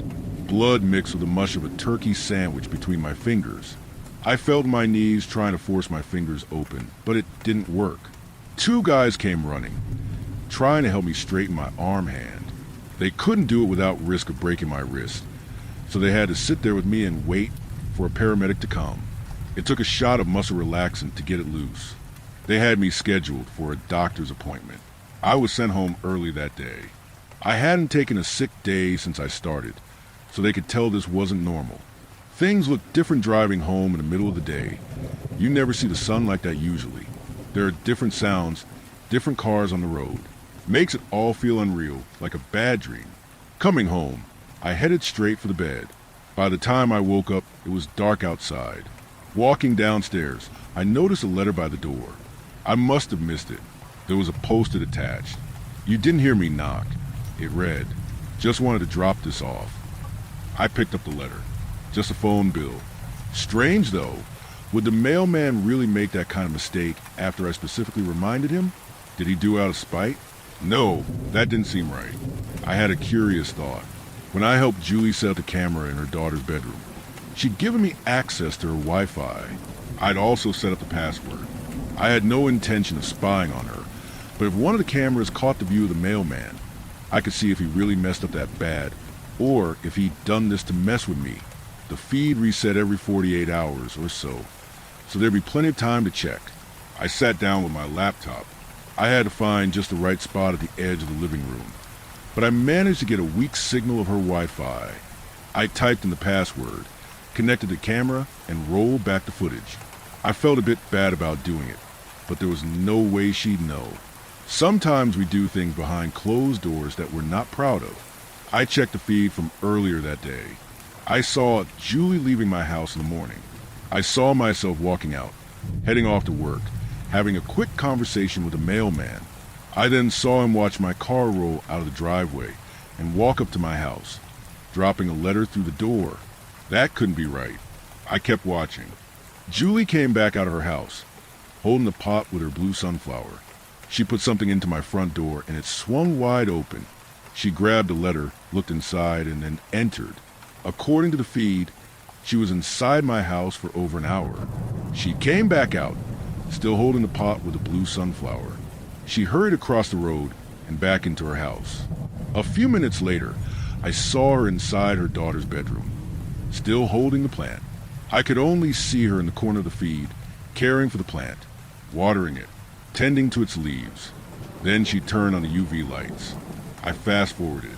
Slowly, I could see the sunflower turn, not toward the sun, but toward the camera. There was a knock on the door. I shut my laptop and got up off the floor. I peeked out through a window, only to see a strand of dark mahogany hair. Julie. The next second, I was opening the door. I hadn't planned on doing it, but I did. Everything looked brighter. Long day. I asked. I hadn't said that, not with my voice. Julie walked through the door with a tired smile. She gave me a peck on the cheek. I hate being a temp, she said. Claire won't stop bugging me.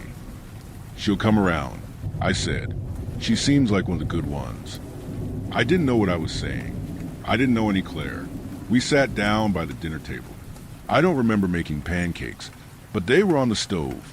I plated and served them with a spoon of ice cream and some raspberry jam as Julie told me about her day. She talked about going to see people this weekend, about making plans with her parents, and after dinner, she kissed me. But not like she'd kissed me earlier. This was a real kiss, like she'd held back the love. I love you, she whispered as she pressed her forehead against my shoulder. I looked up, catching a glimpse of my reflection in the kitchen window. My hair looked brighter. James? I gasped for air as the front door swung open. I was wearing my bathrobe. It was dark. Julie looked at me, her eyes wide. Took you long enough, she smiled. Did you get your letter? Yeah, I said. Thanks. No worries. You okay? You look a little pale. I don't know, I said. I don't know what's going on. You want to come in? I can make you some dash. No. I answered before my brain could register what I was saying. Julie gasped like I'd struck her. I could feel something bubbling in my chest as my heart raced. I want to see Danny, I said. Can I see her? Sorry, Julie said. She's at her friend's house. I don't think she is. Julie's wounded expression melted into a mild amusement, like I was playing a joke on her. I'm sorry. I don't think she's at her friend's house, I repeated. And I don't think she's with her aunt or grandmother. And frankly, I don't think the mailman keeps messing up our letters. What's with the tone? She asked. Did I do something wrong? Did you? Our eyes stayed locked for a couple of seconds. Then something changed. You want to see her? She asked. Fine. I'll get her. She stormed off across the street. My heart sank as I watched her pick the blue sunflower from her window and head my way, cradling it in her arms. I slammed the door shut and backed away from the door. Seconds later, something metallic rattled into the lock and the door swung open. She really was good with locks. Here she is, Julie said, cradling the pot. Don't you recognize her? Don't you recognize your daughter, James? I'm not James. I can't believe it's taking you this long. She walked inside and slammed the door shut. She put the pot on the floor. I backed away. As I did, she started humming that tune again.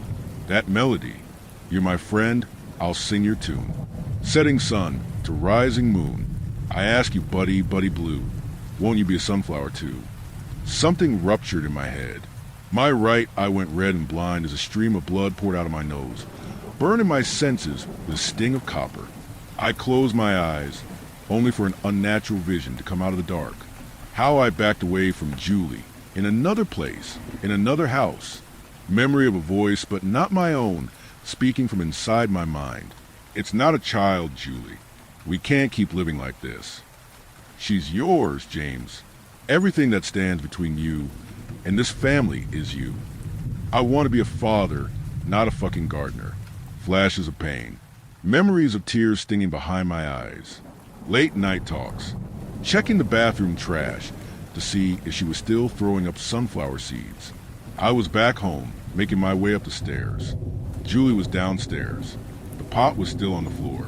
Then, as I closed my eyes, I was somewhere else. I was a little bit taller, and my reflection had a lighter complexion, brighter hair. There were pictures on the walls. Pictures of James and Julie, and a lot more. And in more than half of them, she's cradling her blue sunflower. What are you going to do, James? An echo yelled from downstairs. Are we going to keep living like this? I'm not doing this. I want more kids, she screeched back. She needs a sister, a brother, and right now, she needs a father. It's not a child, Julie. It's a fucking weed.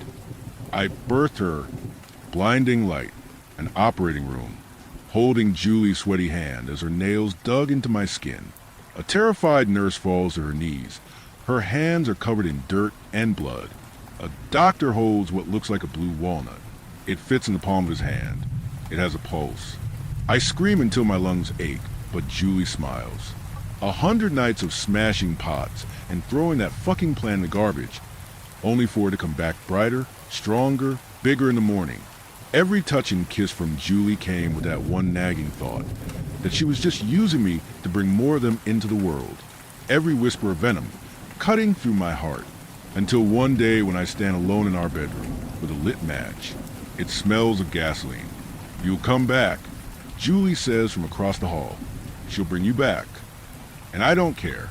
My eyes open. I'm crawling down the hall. I hear Julie walking around downstairs. Danny had me feed you a ton of this stuff, she called from the kitchen. I thought you'd be James by now. I looked down at an empty corridor. My legs hurt. I was warm, like an invisible fire choked the air. My hands looked different. Were they even mine? There was a sound coming from the stairs as something moved. The flower pot tipped up from the top step. The blue sunflower swayed a little. In little stretches, it came down the hall, moving on its own. And from the bottom of the pot, something stirred. She cut out the bottom of the pot, allowing something to reach out. The moonlight burned the image into my mind as I saw the pallid arm of a 4-year-old child pulling its way towards me. It came closer. As I blinked, I saw the flame spread around me as a vision of Julie looked at me from across the hall, shushing the blue sunflower like an upset child.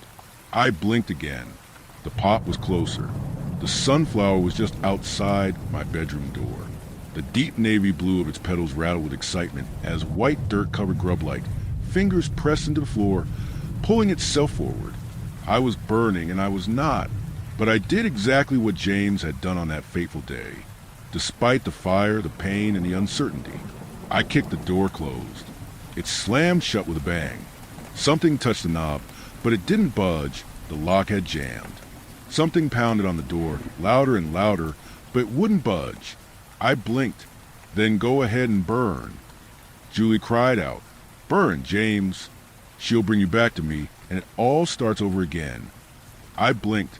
The memory sounded different in my mind. I know what she'd said, but I remembered it differently, like I'd heard two voices at once. "Then go ahead and hide." Julie cried out, "Hide! She'll bring him to me, no matter what you do." I had to do something drastic, But I was stuck. The window didn't open. In that burning space in my mind, I heard the windows crack and break as the pressure from the fire burned my retinas shut.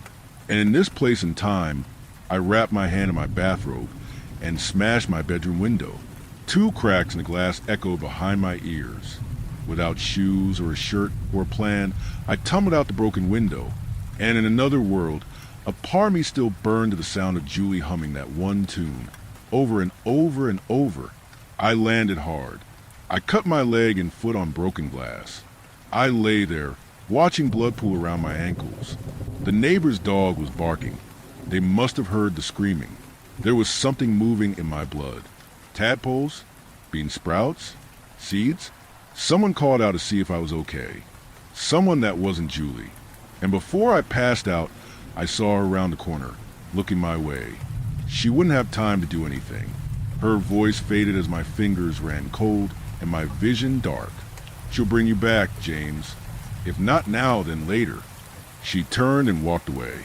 And as she did, her blue sunflower turned towards me for a final time.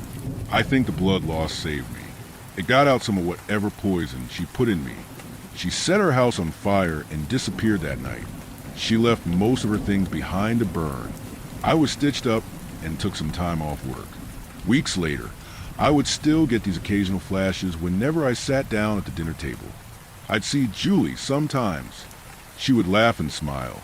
Other times, she would have her back turned to me, tending to her plant.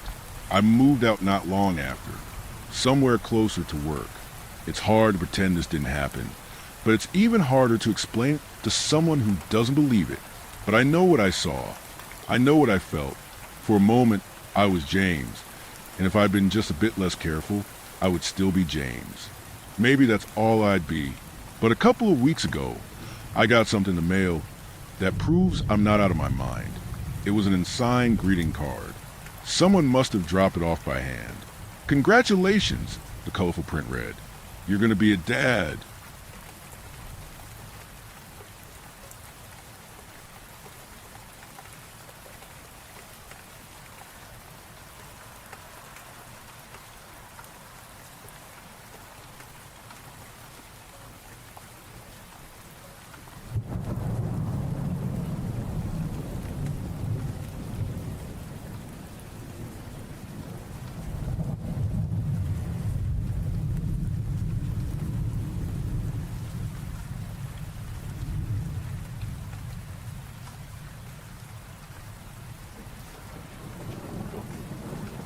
Story 5. Beware the Harrow. I'm not a storyteller, which is fine, because this isn't a story. It's an account of what happened to me and my best friend 3 years ago. I'm writing it down now, because therapy and medication hasn't helped me much. Maybe if I was honest with my therapist about what really happened, it would be more effective. But I think they just think I was lying or crazy. So I'll write my confessions here. I might delete it when I'm done, but I doubt it. It's not a real confession if no one hears it. Instead, I'll post it somewhere on the internet anonymously. People won't believe it, but that's on them, right? And maybe it'll finally be enough. I didn't know what was in that house before I convinced Marcy we should go there. I swear to God I didn't. Sure, we both heard stories about it. Someone died there, maybe killed themselves, and maybe it was haunted. But it was small town, kid bullshit haunted. There were probably a dozen places across the county with stories like it attached to them. And even growing up, we hadn't really believed there was anything in any of those places beyond some mice and maybe a raccoon or snake. The stories were told by parents to entertain and warn us away from dangerous abandoned places. And they were passed between us kids for much the same reasons. The idea of something dark and magical and dangerous was appealing, even if we didn't believe it in our heart of hearts. By the time Marcy and I were home for Christmas break on our senior year of college, you'd think we would have outgrown some of that. But being back together always set us back a few years. And this was our last Christmas with a routine of college, and coming home for the holidays guaranteed us a week together again. There was a bit of unspoken desperation between us. The shadowy fear that, after fully entering the adult world, we might grow apart. Maybe that fear is what pushed me to go to the house, to see if I could still convince her to do stupid stuff and have fun in the process. And maybe that's why she said yes. Because like me, she was afraid of losing what we had. Either way, it only took me a few minutes of talking it up on a boring Thursday night before we got into my truck and headed toward where the house sat crouched at the edge of town. The house had no name, no grand history that we knew about other than the shabby stories of possible deaths and ghosts. It was a large house, built in what some people call Victorian, but it was really just a mishmash of curves and straight edges and styles, with a big wraparound porch rows of narrow windows on the upper floors that somehow reminded me of the gill slits on a shark. At one time it had been white, but that night it looked a sullen gray that seemed to softly glow in the sliver of moonlight we had to see by. It was like some bioluminescent mushroom that had grown up in the guts of some deep cave instead of having been built and lived in by people. I remember shaking my head as we stood out of the road, wondering where all these strange thoughts were coming from. Sharks and fungus, and Marcy was already walking up the overgrown driveway. "What are you doing?" I hissed the words at a whisper, though we were at least half a mile from the next house, and no one was going to care about us poking around there anyway. She looked back at me with a smirk. "You're the one that wanted to do this. Pussy. Let's get in there and bust those ghosts." I felt my heart speed up slightly as I forced myself forward with a grimace. "Fine, hotshot. Let's see how you do when we get in there and a bat attacks your ass." She was terrified of bats, and I knew it, and she knew I knew it. Using her middle finger, she blew me a kiss as she reached the bottom of the porch steps. "Whatever. You see a bat coming. I expect you to take the hit for me. I'm not getting rabies on." Her smile faded as she turned to look up at the house and then back to me. "What's wrong?" She shook her head. I don't know. It just feels weird." Stepping up onto the porch, she paused for a moment before beckoning me to come up where she was. I did, and as soon as I started stepping onto the porch, I knew what she meant. It wasn't a specific sense of something, not a smell or a sound or whatever. It wasn't even tied to a particular sensation or emotion other than some sense of alertness and fear that wasn't there before, like an antelope that raises its head nervously, knowing danger is near without understanding more. It was more the absence of thing, an unnatural stillness. I'd call it a void, but that doesn't seem right, because part of the problem is a sense that the place wasn't empty, just almost empty. I know hearing this, you'd think there's no way we'd go further, right? We'd run back to my truck and go.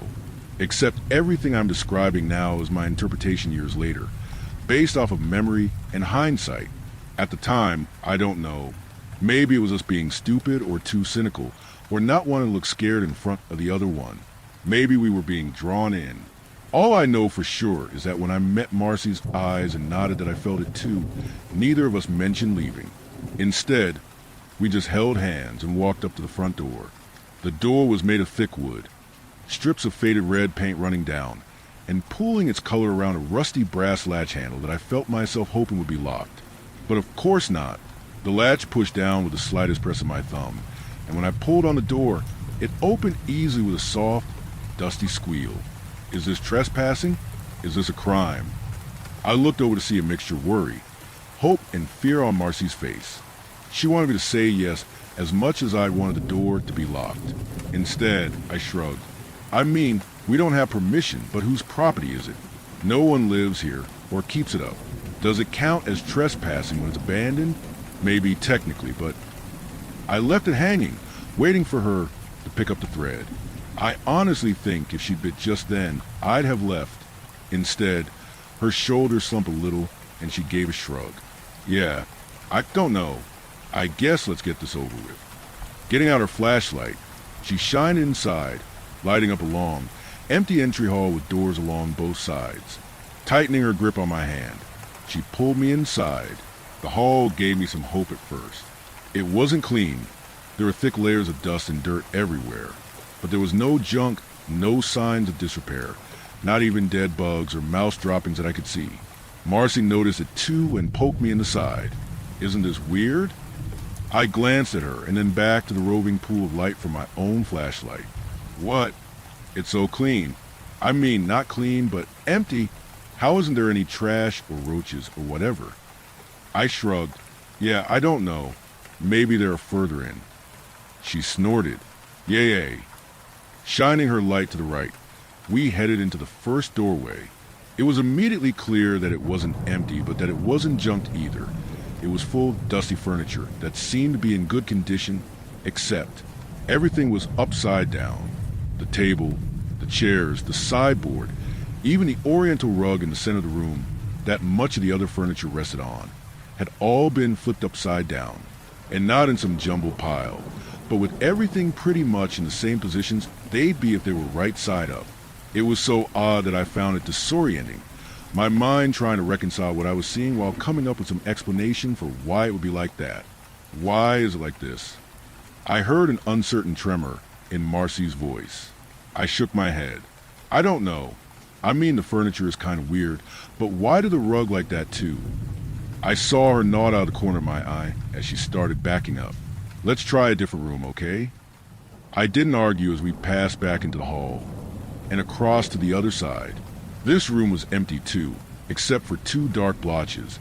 One was on the carpet near the far wall, while the other was a few feet over on the wall itself and going down into the carpet below. Jesus, do you think those are blood stains? Marcy nodded. Maybe. It could be something else. Rust or water damage or something, but nothing really seems in bad shape. She glanced back behind us to the other room. Are we done, or do we look around more? My tongue felt dry in my mouth. Maybe we go down the hall to one more room and then head out. Sound good? She gave me a nervous smile.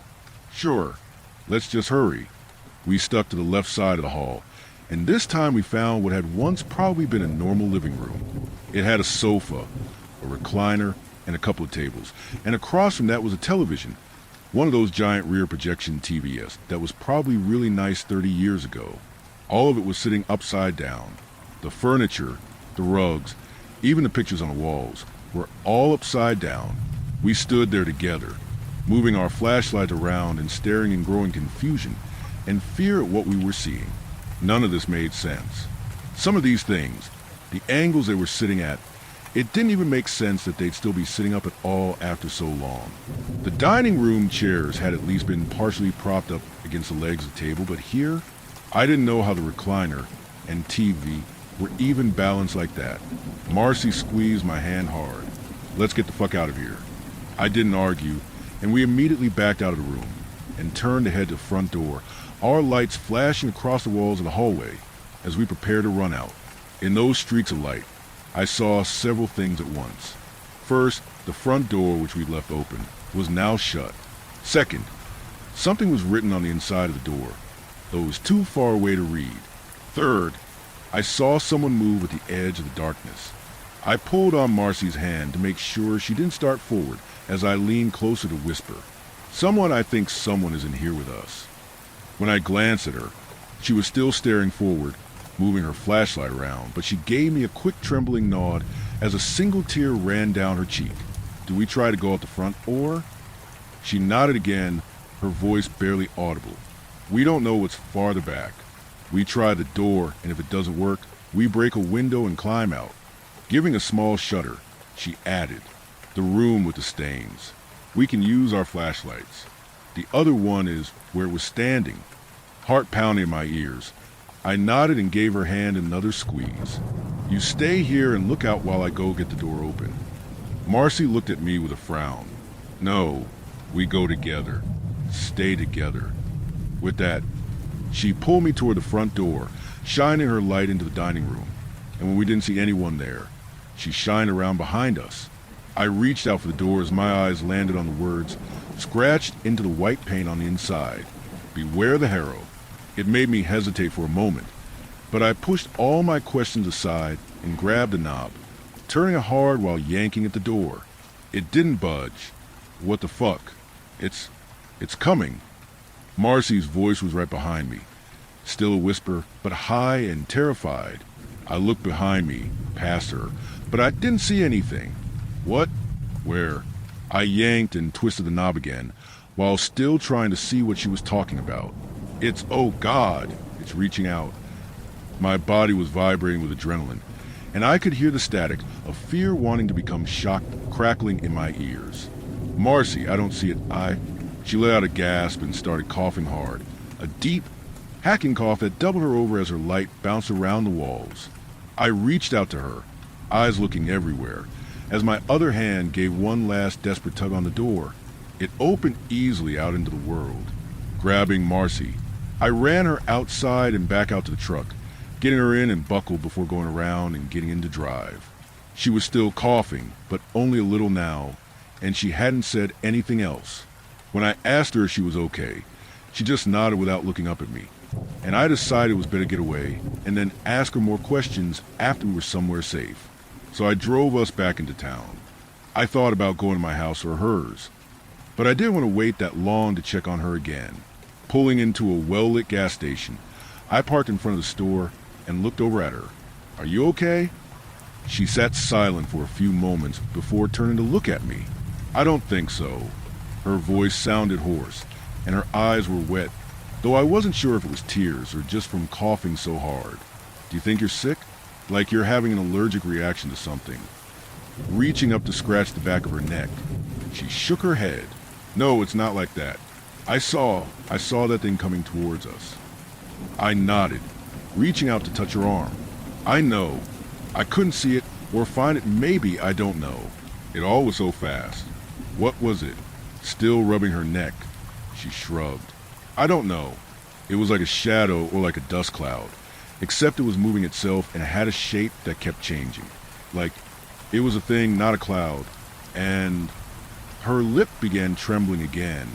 It was reaching out. It touched me. "Fuck. Okay, what do we do? Want me to take you to a hospital or something?" Marcy shook her head. "No, I just fuck. Look at my fucking neck, okay? Something back there hurts like fuck, and I can feel something back there." She turned in her seat to put her back facing me as she pulled down the neck of her shirt. "Ah, do you see anything back there?" Turning on the overhead light, I leaned forward and sucked in a breath. There were raised marks, lines, on the back of her neck, just below the hairline. Not just lines, but they were fucking letters. N-I-W. Just listen, try not to freak out. It'll be okay. We'll figure this out. What the fuck is it? It looks like letters.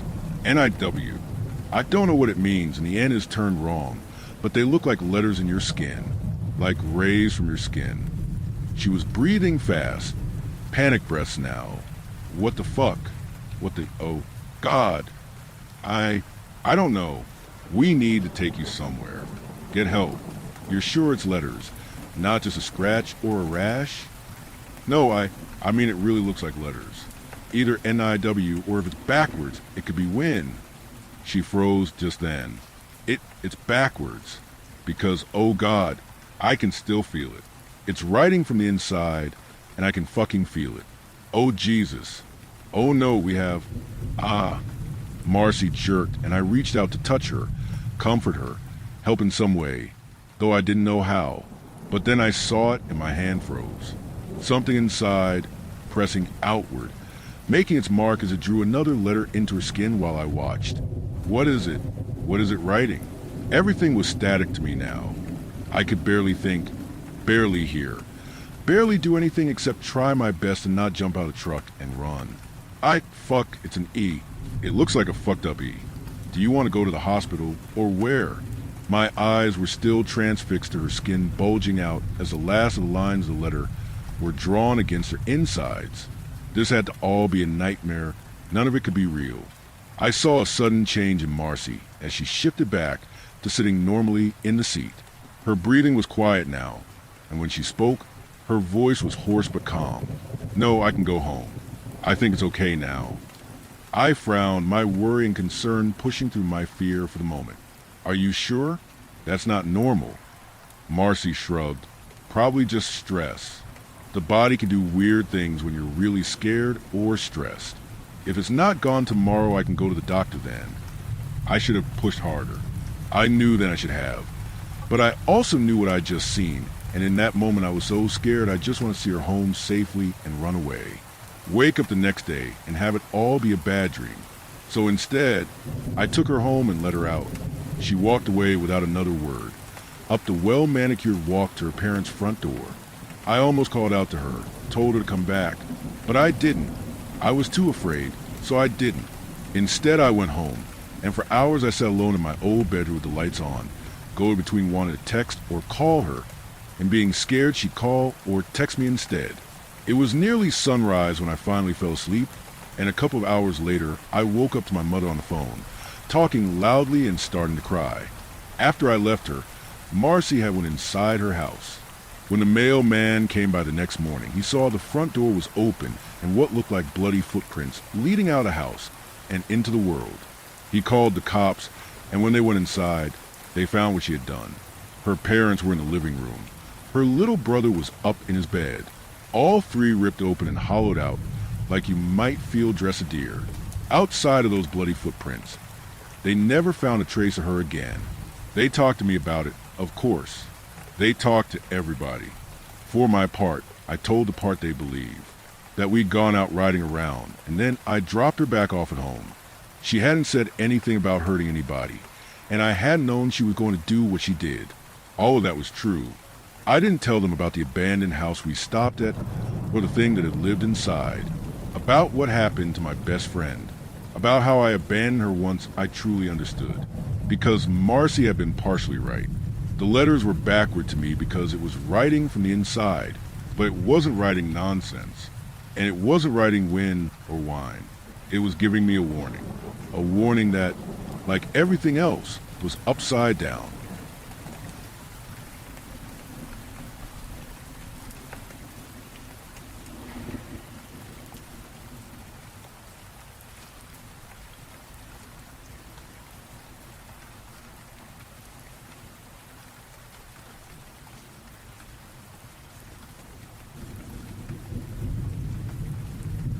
Story 6. I found a weird photo in a thrift shop book. I found a weird photo in a book that I bought at a thrift store. I was thinking of posting this to r/found photos, but I don't actually have the original photo anymore, so they removed my post. I'll try to describe everything as best I can. A week ago, I bought a copy of The Shining at our local thrift shop. When I got home, I realized there was a photo stuck in roughly the middle of the book. When I first looked at the photo, it looked fairly normal. A blonde woman and a dark-haired man with their arms around each other, standing in the middle of a room. Judging by the woman's poofy hairstyle, the floor wallpaper, and the poor quality of the photo, it was probably taken sometime in the 80s or 90s. I ended up using the photo as a bookmark, and that's when I started noticing some really off things about it. For one, there was another woman sitting on the couch behind the couple, but her face was blurry. Too blurry to be just chalked up to the quality of the photo. Maybe she'd been in motion, shaking her head or something, but it didn't really look like a motion blur. It looked more like a smudge. And there was a hand on the woman's shoulder that looked too small and slender to be the man's hand. I didn't think too much of it, but the next day when I opened the book, well, this is going to sound crazy, but I swear the picture looked like it changed. The blurry-faced woman seemed to have two darker areas on her face, where her eyes should be, empty sockets. Behind the couple, there was something coming down from the ceiling. Two blurry, oblong, dark shapes. I guess I just missed those the first time. But the next time I opened the book, it changed again. The couple's smiles were so broad, they were almost uncanny. Their pupils were so big, their eyes almost looked black. The blurry-faced woman in the background was looking up at the ceiling in those blurry oblong shapes. They were legs, dark pants, men's shiny black shoes, dangling from the ceiling. I slammed the book shut. I didn't want to see any more. I closed my eyes and rocked back and forth. I'm not crazy. The photo must have always looked that way. I just didn't look closely. It's a prank. It's a horror book after all. Some teenager must have generated a creepy AI photo and stuck it in. Or maybe they even stuck in multiple photos, and I'm getting confused which is which. I knew there was only one photo in the book, but my excuses helped, because I couldn't accept that the photo was changing. I tore up the photo and threw it in the trash. But the next morning, the photo was sitting on the middle of my kitchen table, and it was definitely different. The couple's eyes were pure black. Their grin stretched impossibly wide. The woman in the background was screaming, and the hanging man's legs were more in view. I could see up to his belt. The photo fluttered in my hands as I shook. No, Creed. I was staring at the photo, but in my peripheral vision, I could see two oblong, dark shapes hanging from my ceiling, slowly swinging back and forth. Thump. Whatever was fell to the floor. I scrambled out of the kitchen and ran for the door.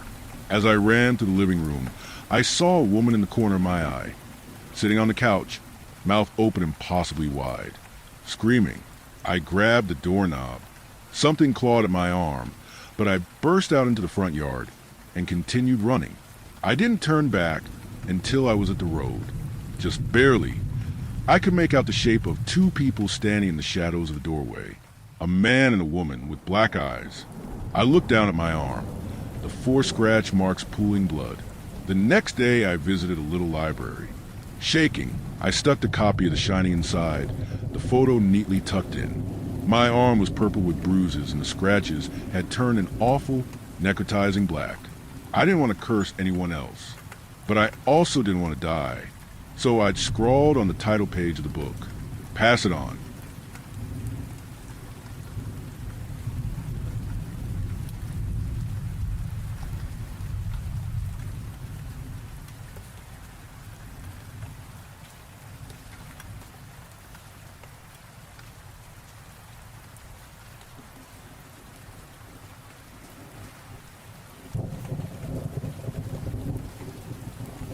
Story 7. We thought the first time was bad. This was worse. I didn't want to write this. After what happened in my last post, I figured I'd just stay quiet, try to forget. But if I don't get this out of my head, I don't think I'll sleep again, because it happened again, and this time was worse. Why we went back out. We swore we'd never go back to that first forest. Too many memories, too many close calls. But after a couple of weeks, someone suggested a different spot. A forest not too far away, but with a completely different reputation. Not creepy, not dangerous. If anything, it was the opposite. People said it was more of a make-out spot. Couples sneaking away late at night for, well, not exactly horror stories. That made it feel safer. A stupid kind of logic, but it worked at the time. If people came here for that kind of thing, then surely it wasn't the kind of place where something darker would happen. We thought we'd be fine, but I was wrong. Entering the trees. It was later than our last trip. Darker, colder. The streetlights barely reached the edges of the tree line, and once we stepped inside, the world narrowed down to shadows and silence. The ground was soft with leaves, muffling our footsteps. It should have felt peaceful. It didn't. Every time I turned my head, I thought I saw a movement. A shadow too thick against the trees. A branch bending when there was no wind. We joked to cover it up, trying to sound casual. But our laughs were sharp and fake, and nobody really smiled. Then we heard him. The follower. At first, I thought I imagined it. A crunch behind us, too heavy to be one of us. Then again, louder. We stopped, turned. That's when we saw him. A man, standing just off the path. No light, no phone, just a shape among the trees. We froze. For a second, nobody moved. Then he stepped forward. We run. One of my mates panicked. He lived up the road from the entrance, so he bailed, muttering that he was done with this. He turned back and disappeared into the dark. The rest of us? We ran. Not all out sprinting, but that quick, desperate pace where you're half convinced you're about to trip. Branches slapped at our arms. Roots caught our feet, but we didn't dare stop. I glanced back and nearly fell. He was closer. Somehow, despite us running, he had closed the distance. His movements were strange. Not quite a sprint, not quite a walk. Just gliding forward, steady, deliberate. And in his hand, I swear I saw it, a stick, or something long. The way he held it wasn't casual. It was like he was ready. The shop. We didn't stop until we were out of the forest, and at the shop. The same shop from before. It felt almost safe there. The glow of the lights, the sound of traffic nearby. We tried to shake it off. Bought sweets, fizzy drinks, sugar to calm our nerves. It didn't work.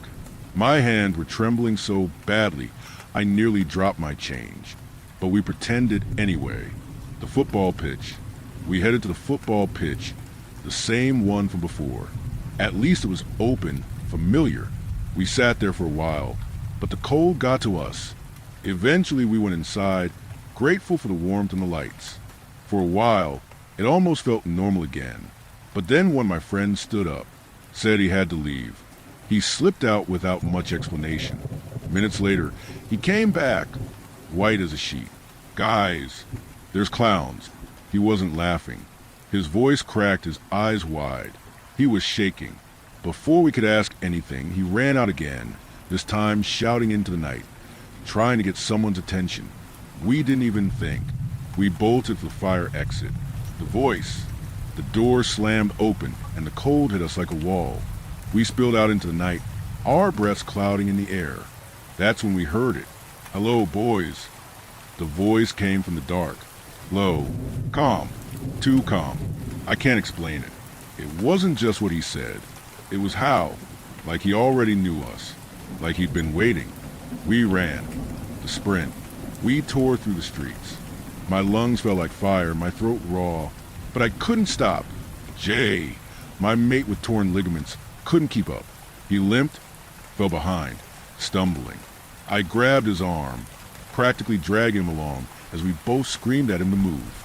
And every time I looked back, I swore he was closer. That man, that shape, the stick in his hand catching the faintest glint of light. How? We were running full speed.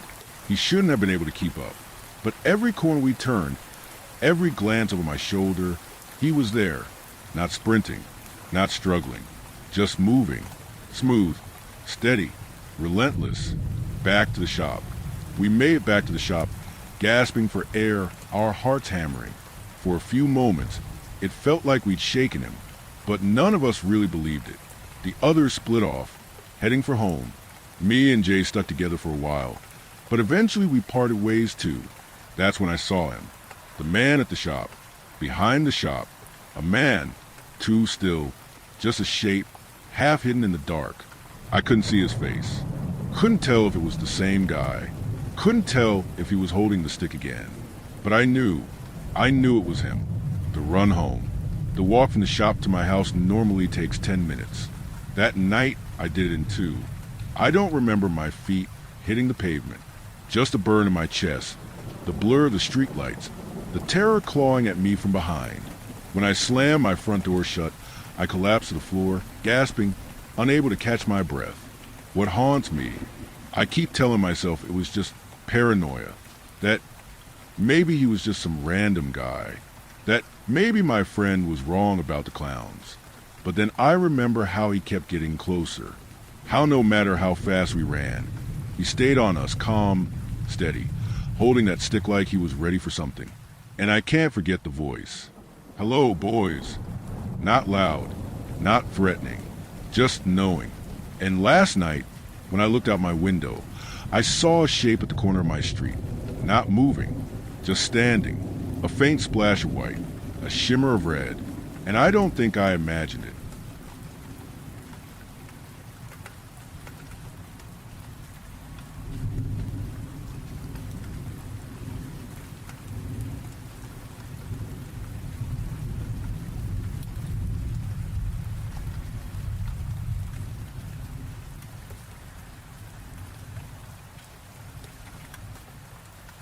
Story 8. I found a second phone that's exactly like mine.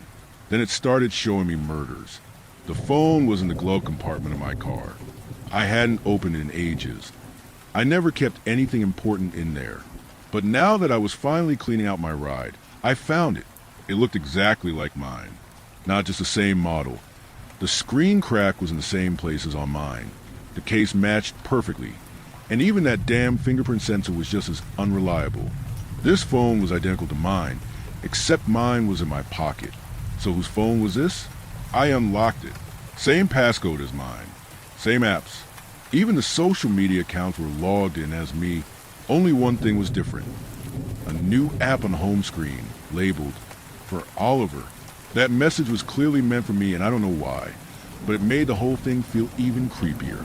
What was even stranger, when I opened the app, it didn't show anything except a countdown timer.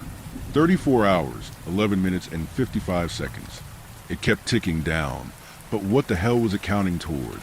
I didn't know what to make of it. I just tossed it back into the glove compartment. I didn't have time for this. I had a date tomorrow. Finally, after so long, I had to get ready. The date went well. We had dinner at a restaurant, then took a walk. And since I figured it was a polite thing to do, I offered to drive her home. But the moment we got into the car, I heard a strange sound, like someone crying softly in the background.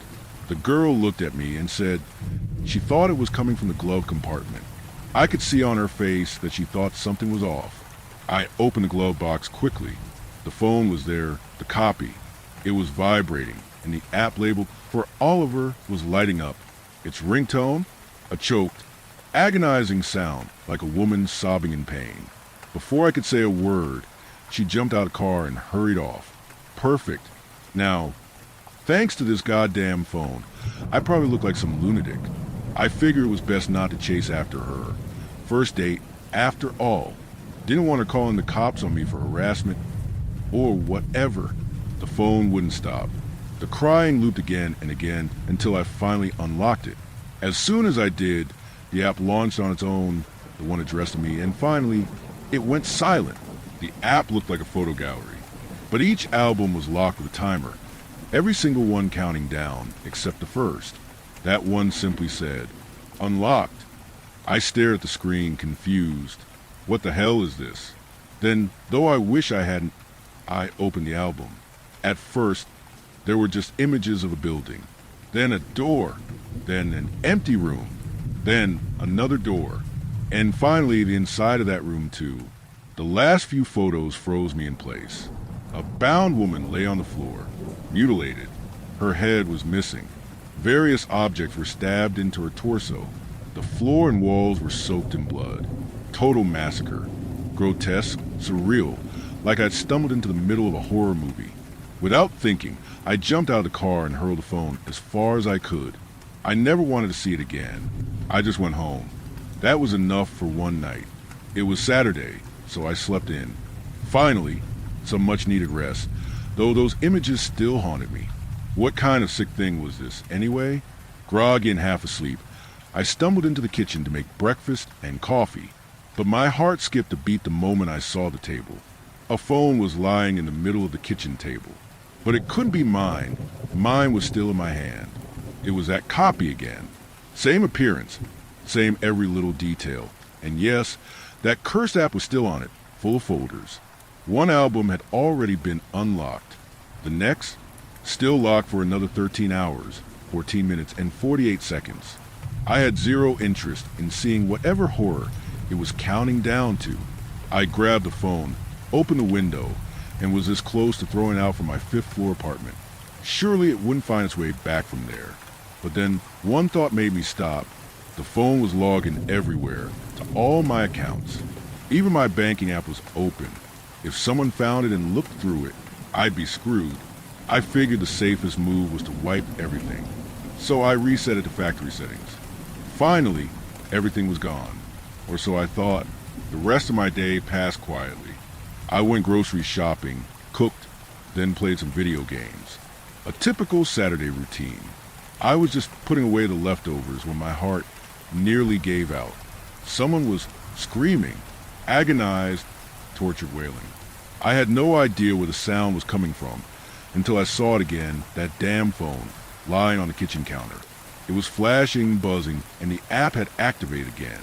This time, it was a man's screams coming through, and it wouldn't stop until I opened the gallery. Once again, it started with a house. An old, crumbling building, but not the same one as before. I didn't care. I wasn't going to look. I wasn't going to let this thing force me to witness another horror. I closed the gallery, set the phone down, and stood up, but it sprang back to life.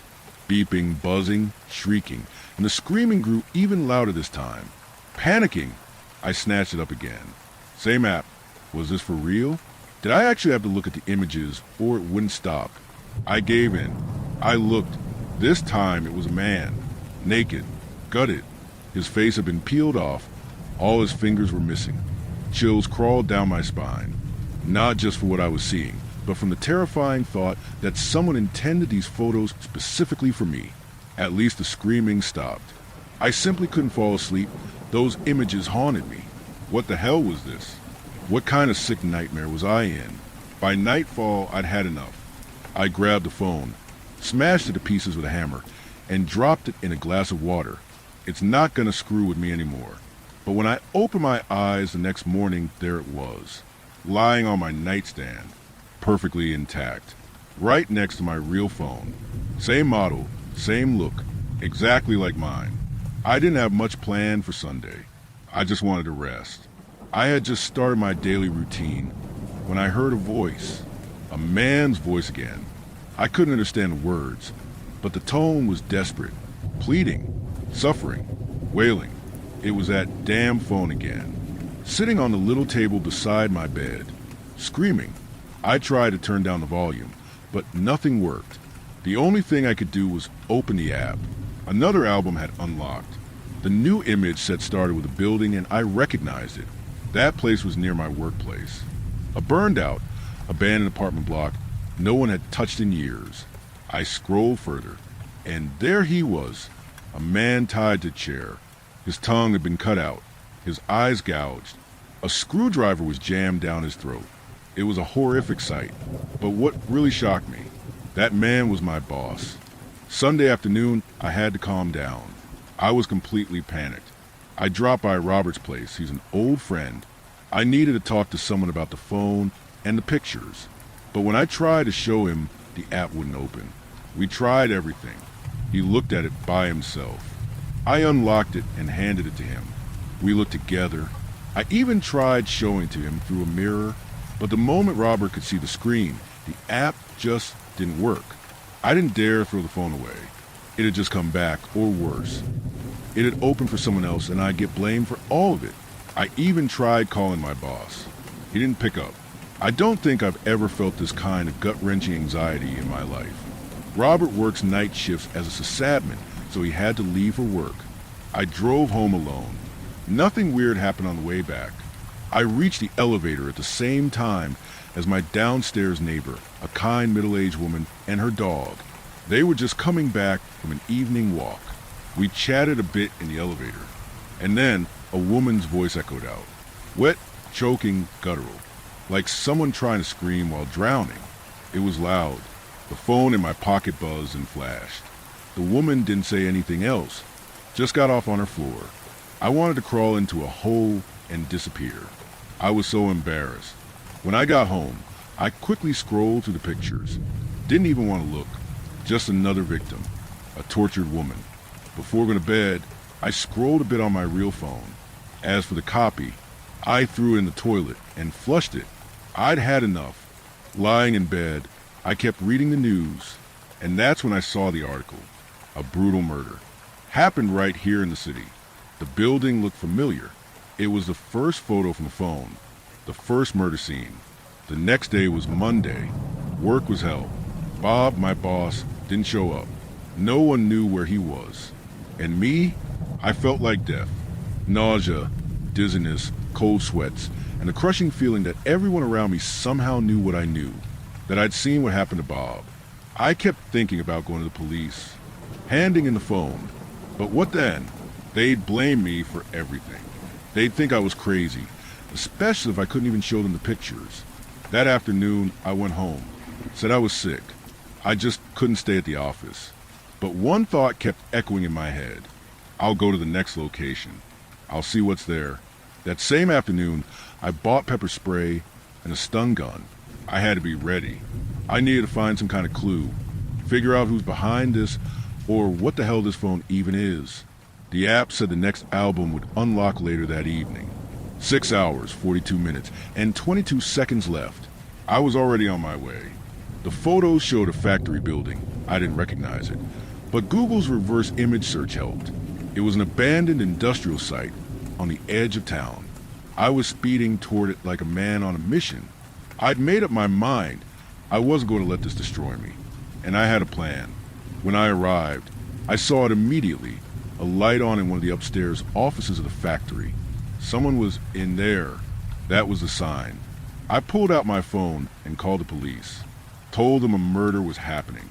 If anything happened to me, at least they'd know where to look. Getting inside was easy. One of the chain doors had already been busted open. In the courtyard, a gray van was parked. This was it. The killer was here. This could finally be over. My hands were slick with sweat, but I counted on the element of surprise. I couldn't take seeing another corpse on that cursed phone. I stood outside the door. Light leaked from underneath it. Strange sound drifted out. A mix of gurgling, groaning, and whispering. I readied the stun gun and kicked the door open. The room looked empty, but in the far corner, something was hidden beneath a large tarp. A standing lamp cast harsh light across it. I ran over and yanked the tarp down. The sight paralyzed me. Two women lay on the floor, tied together.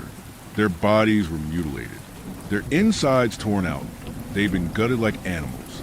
And next to them, a man crouched low, eating the organ straight off the ground. Raw. I couldn't move. My mind went blank. The man looked up slowly, and I saw my own face staring back at me. Bloodied, twisted, but it was me. I was the one crouching there. I was the one eating them. Me. I couldn't move. He stood up, kept staring at me, and then he smiled. A grotesque, smug grin. So proud. So cruel. It'll be a lot easier like this, he said, blood dripping from his mouth. Then he turned and bolted through the back door, fast as a cheetah. Gone. And I just stood there, frozen in place, my feet glued to the floor. Through the window, the red and blue flash of police lights began to flicker in. They had arrived, but my double was already gone.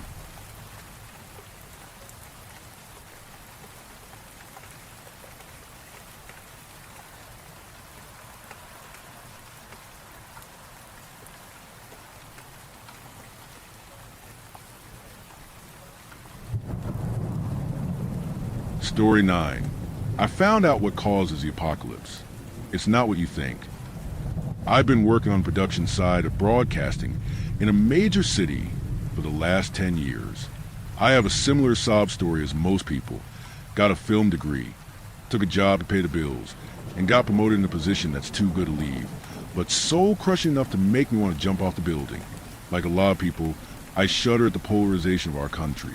And being on the production side of things, I am not in a position to change things. I schedule and keep the room working for the gluttonous sloths to spread their divisive messages. I've stayed in this mind-crushing industry out of fear of going back to my original career, major of table waiting, as it didn't have good benefits. It's hard to describe the feeling of being pulled out of the tip slums and held in the arms of a company that at least pretends to care if you live or die. I'm sure they'd let me bleed out on camera if it meant a mediocre boost in viewership. Maybe it's rotten, but the promotions are nice. It's only within the last 5 years that the guilt has started to pierce my conscience. I spend many nights trying to calculate how much money as a coordinator was worth my soul. The numbers weren't good. It was just another day coordinating the goings on of the news set. Cameras were rolling. Assistants were rushing. People were yelling.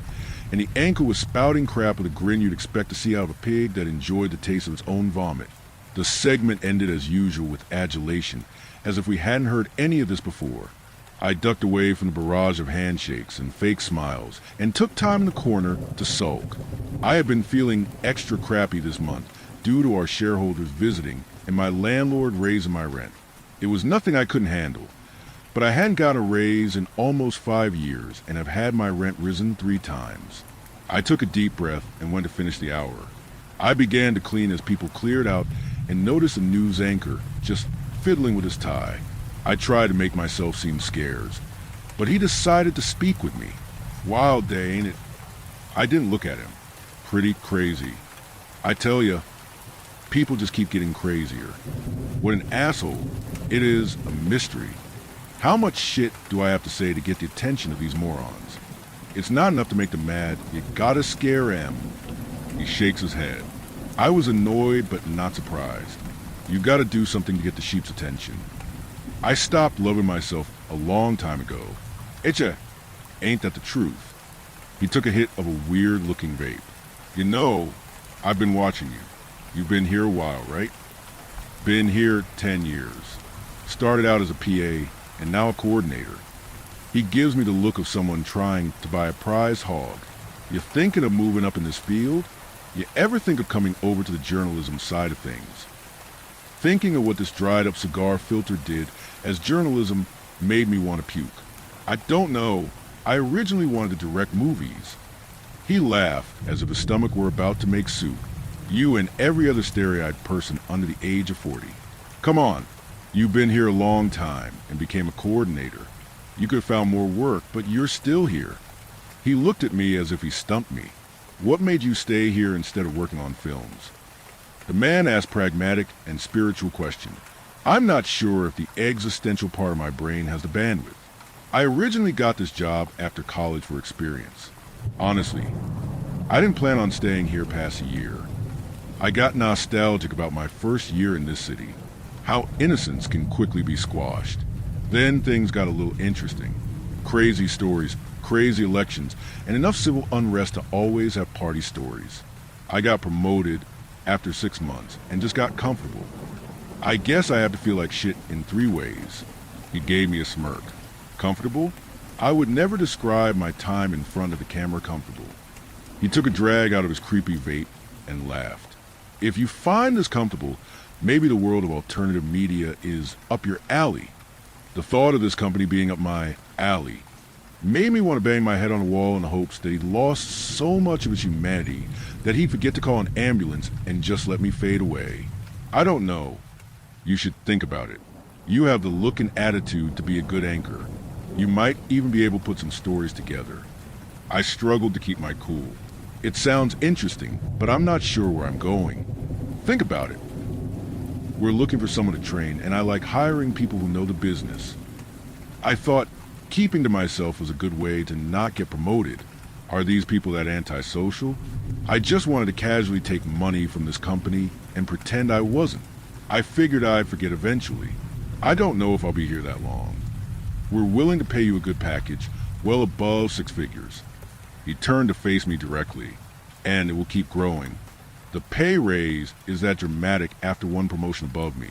Sir, the high pay is a sign of trust and commitment to our mission. Plus, people in production tend to move from place to place, even if they've been with you for a while. He turned back to the monitors. But 10 years, I think you've earned your spaghetti. He put his vape away and slapped my back. Think about it. You have a week. He walked out the exit before I could say goodbye. I walked slowly down the dark avenue in a state similar to just getting out of an icy river. The confusion I felt was enough to make me push someone into traffic just to avoid making any meaningful decisions. I get a decent paycheck now, but for the amount of time and work, I could be making way more. Production has a way of tricking you. Yay! I'm making 6 figures. After working 90-hour weeks and giving up my life, how much is my soul worth? Triple the salary for half the work isn't the worst answer. I walked into my apartment feeling my resolve slowly come undone. As I looked at the mess, I hadn't had time to clean. I figured I just needed to stop being lazy and pick a day to clean. My work hours made it nearly impossible to clean, let alone have a life. The life I did consisted of getting drunk after work and hanging with my ex-girlfriend, who got mad that I didn't demand more time off. Any other time I had was sitting in my room, wondering what game I should play until I passed out from exhaustion. The company's morally bankrupt, but this could be my only ticket out. I texted my friend Max, who was a production accountant for the company. Hey, can you chat? For a little. What's up? I was offered training to be an anchor. That's awesome. Get that money, I don't know, man. I feel like I'm making a deal with Satan's abusive dad or something. Dude, I know these guys suck, but this is a chance to work on the inside. Take all the info you can get and do something better when you're ready. I don't know. He said he's paying me a lot more money. He didn't make it sound like a stepping stone. He made it sound like a real commitment. So, this happened a lot. You don't have to be glued to the company forever. Still, I feel dirty. Man, we're already working for the company. We're just the people they deem expendable. Besides, if you want change, working from the inside is the best way. Even if you can't change anything, you can still leave with secrets. I guess. I mean, most of the higher-ups donate to left-wing charities. I don't think you're the only one who has issues with the messaging. They're destroying the country, but they don't actually believe themselves. Wow, that makes everything so much better. LOL, my guy, get in there and change things. And if you don't like it, just leave. At least you'll get more money and an inside scoop on our corruption. I came to work the next morning and found the anchor to tell him I'd like to accept the offer. He shook my hand and told me he'd send an email. His demeanor changed instantly to something more serious. He gave me a look of someone sharing a family secret. I'd be lying if I said I didn't enjoy the coyness. The next few nights produced a slew of conflicting emotions. I was excited, but also dreading the call and hoped he lost interest. Maybe he didn't like the way I said, "Thank you." After Tuesday evening passed, I figured he'd just hired someone with more experience. Maybe he was just doing me a favor, and his bosses were not feeling ready to let a member of the great unwashed into their club. It felt like a party I didn't want to go was canceled, and I was going to stay home and watch a movie instead. I was about to go to the bar and eat cheap pizza when I got the dreaded email. Come to the 4th floor Friday evening when you get off work. Damn it. Friday came and went. After a few minutes of stalling near the crafty table, I made my way to the elevator. I pressed 4 and the elevator began to ascend with the speed of a turtle that was about to work for the rabbit. The doors opened to reveal a room that looked and felt like a marijuana dispensary waiting area from 2005.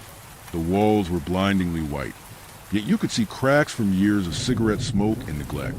The seats looked like they were just extensions of the wall, like tongues slurping you into the void. This would have been sensory deprivation, if not for the clerk behind the tinted window. She spoke through a speaker asking for my ID.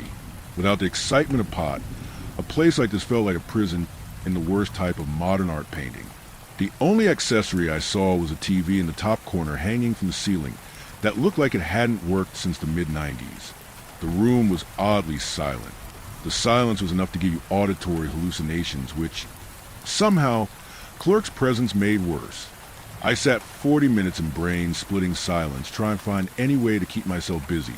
But with no service or reading material, all I could do was think about personal stories from the week. At some point, my interviewer stumbled through a hidden door with a look I could only describe as drunk on gravity.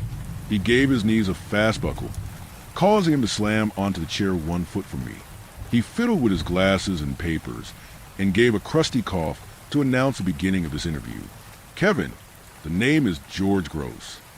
He didn't bother to look at me, let alone shake my hand. "So, you want to be an ANCHA?" It's been goal to keep people informed since I started working here. It's been my goal to find someone with such a thick accent. Well, you know the business. You got the voice and the looks, and you're recommended by Harry. I have no reason not to hire you. His pupils glance at me like a mouse checking if the coast is clear. The question is, do you want this? Of course. This is a great opportunity. Even if it did make my brain bleed, I want to keep the people informed of the cultural forces eroding our nation. I'll take my Oscar. Kid, you can drop the act. I know you don't believe this crap. I give back my Oscar. We see his socials. You're bluer than a cranky Tinaga.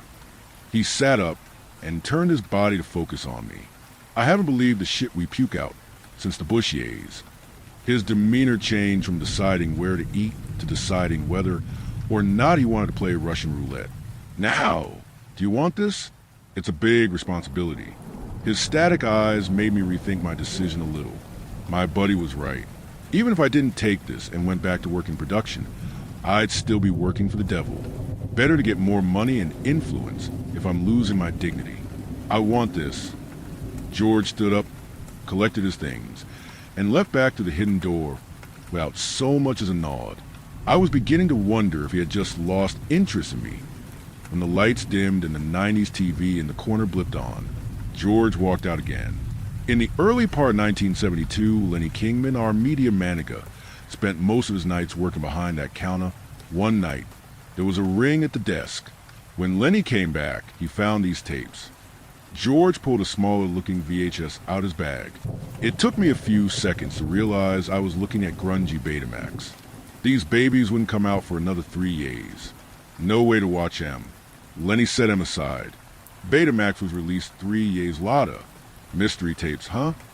George gave me a tepid smile. You can say that again. Lenny ordered a Betamax plier and noticed the tapes fit. But we were confused about the logo. Tapia, no one had heard of this company. I mean, could have been a smaller company. Things weren't like that back then. You'd think a company would have secret first dibs of a new technology if no one heard of AM. Sorry, don't exist. Neither existed. He sat down looking at me from his side. Lenny watched the tapes, but they was too degraded to make sense of it. Lenny put away until 1979. He wanted to show some of us. The tapes. A bit different than he remembered. George put the tape in the Betamax player under the TV in the corner. The TV blipped on and began to show old grainy footage that looked more like stuff you'd see under a microscope. What is tapes? George interrupted me. Sure, watch. The oceanic looking footage slowly came more into focus, revealing distinct shapes. Still blurry and out of focus. I could only make out two blobs interacting with each other. It looked like one of the blobs was handing something to the other blob, causing the other blob to shake and fall down. The blob that was still standing retracted its hand, shook, and fell just like the first. I got a weird feeling in the pit of my stomach. It felt like I was peeking at a very serious family argument, and I should leave. The scene changed to another location, and showed a tapestry of moving blobs. At some point, there appeared to be a whirlwind of the blobs moving around, causing the color of the screen to turn crimson. It was almost hypnotic watching these blobs move in and out of each other like paint being spun around and made into abstract shapes on canvas. Hands began slowly taking shape around the screen. George paused the video. You're probably thinking you're watching some artsy crap. Huh? Like if Jackson Pollock became a deranged filmmaker? That's what I thought. Magnetic tape normally degrades over time. This tape has done the opposite. George pressed play and turned back to look at the screen. What I once thought was hands materializing was the picture coming into focus. The hands became more pronounced, and feet began to appear. Limbs and then faces. The picture got into focus, showing the blobs to be people in an auditorium. They were mangled from what appeared to be an explosion. The faces had me second-guessing my perception. The smiles on their faces made me want to spit out my lunch. The video skipped back to the original scene, which now looked pristine enough for me to see the blobs. They were people. I had witnessed a murder-suicide. Their faces. The two looked to be in a state of zen. The sound began to work, revealing a soundtrack with the optimism of exploring space for the first time. The video skipped to a crowd standing in what looked to be a celebration on the Brooklyn Bridge. A bomb went off in the middle of the crowd, killing hundreds. What confused me more than the explosion were the faces. All I could see was pleasant boredom. What I thought was a delayed reaction was acceptance. No, pride. Another bomb went off, followed by another, and still no running or screaming to be seen. The film cut to a gymnasium filled with a crowd who looked ready for church. This scene fit the theme of the other two. The people smiled as they got their throats slit by the person next to them, followed by a clip of a firing squad shooting at waving pedestrians, planes nose-diving into mountains, and a sneak peek of parents throwing their children down cliffs as easy as you'd skip rocks. George paused the tape again and stared at the wall while holding his chin. We spoke to higher-ups at Sony. They found this ridiculous, told us there was no way. They doubted an indie producer would have wasted money shooting an expensive movie for a format that didn't exist. We showed one of them the tapes, and he said they weren't made by Sony. I felt heavy. Why are you showing me this? George puts the tape back in. There was a news segment with both anchors smiling. And today we are celebrating the 20th anniversary of the Great Compromise. 20 years ago, we as a nation became united as to what we wanted to accomplish in the next couple decades.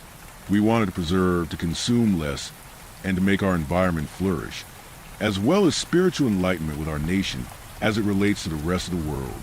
We wanted to experience death as a nation united to have a real rebirth. We have developed common goals in this change in the historical method. The video skipped to a reporter interviewing a woman who looked at peace. "Ma'am, how are you enjoying your Saturday? And how do you plan on celebrating?" She spoke. "I feel very proud of my country for the level of understanding it has gained in my lifetime. Sometimes I forget how good we have it these days. Compared to when I was a kid, we have such assurance with ourselves and the nation. To answer your other question, today I plan to commit the enlightenment ritual. Our kids will be asleep because..." "Well, you know," the reporter laughed. "Oh, too young to understand." "Yeah, but my husband and I will have our own send-off once the kids are gone." "Sounds like a meaningful evening. I wish you luck." The reporter walks away from the lady and looks at the camera. There you have it, another spectacular celebration of united compromise and common goals. Back to you, Richard. George switches the TV off and turns on the lights. There's MO footage. Takes place a year later, and it looks like a bomb went off. He looked me in the eye. "I won't show you that video till you've committed at least a year in this new role." George disappeared into the hidden door. I asked the clerk if that was it, but no sound came from that tinted glass. She might have left a while ago. To be safe, I waited 15 minutes and left. I got home and spent the next few hours searching the internet for videos like the ones I saw. I checked all the B-roll sites, stock footage, films within the world themes this site, and as many AI photos and videos I could find. Nothing. What I saw was like looking into an alternate world. It was specific and tight. I received an email from an unknown email. "Dear Travis, thank you for taking an interest in our polar worlding. After our meeting today, we have decided to give you an offer of employment. If you accept our offer, we look forward to working with you to help keep peace through division. Please respond to the night. You can come for orientation."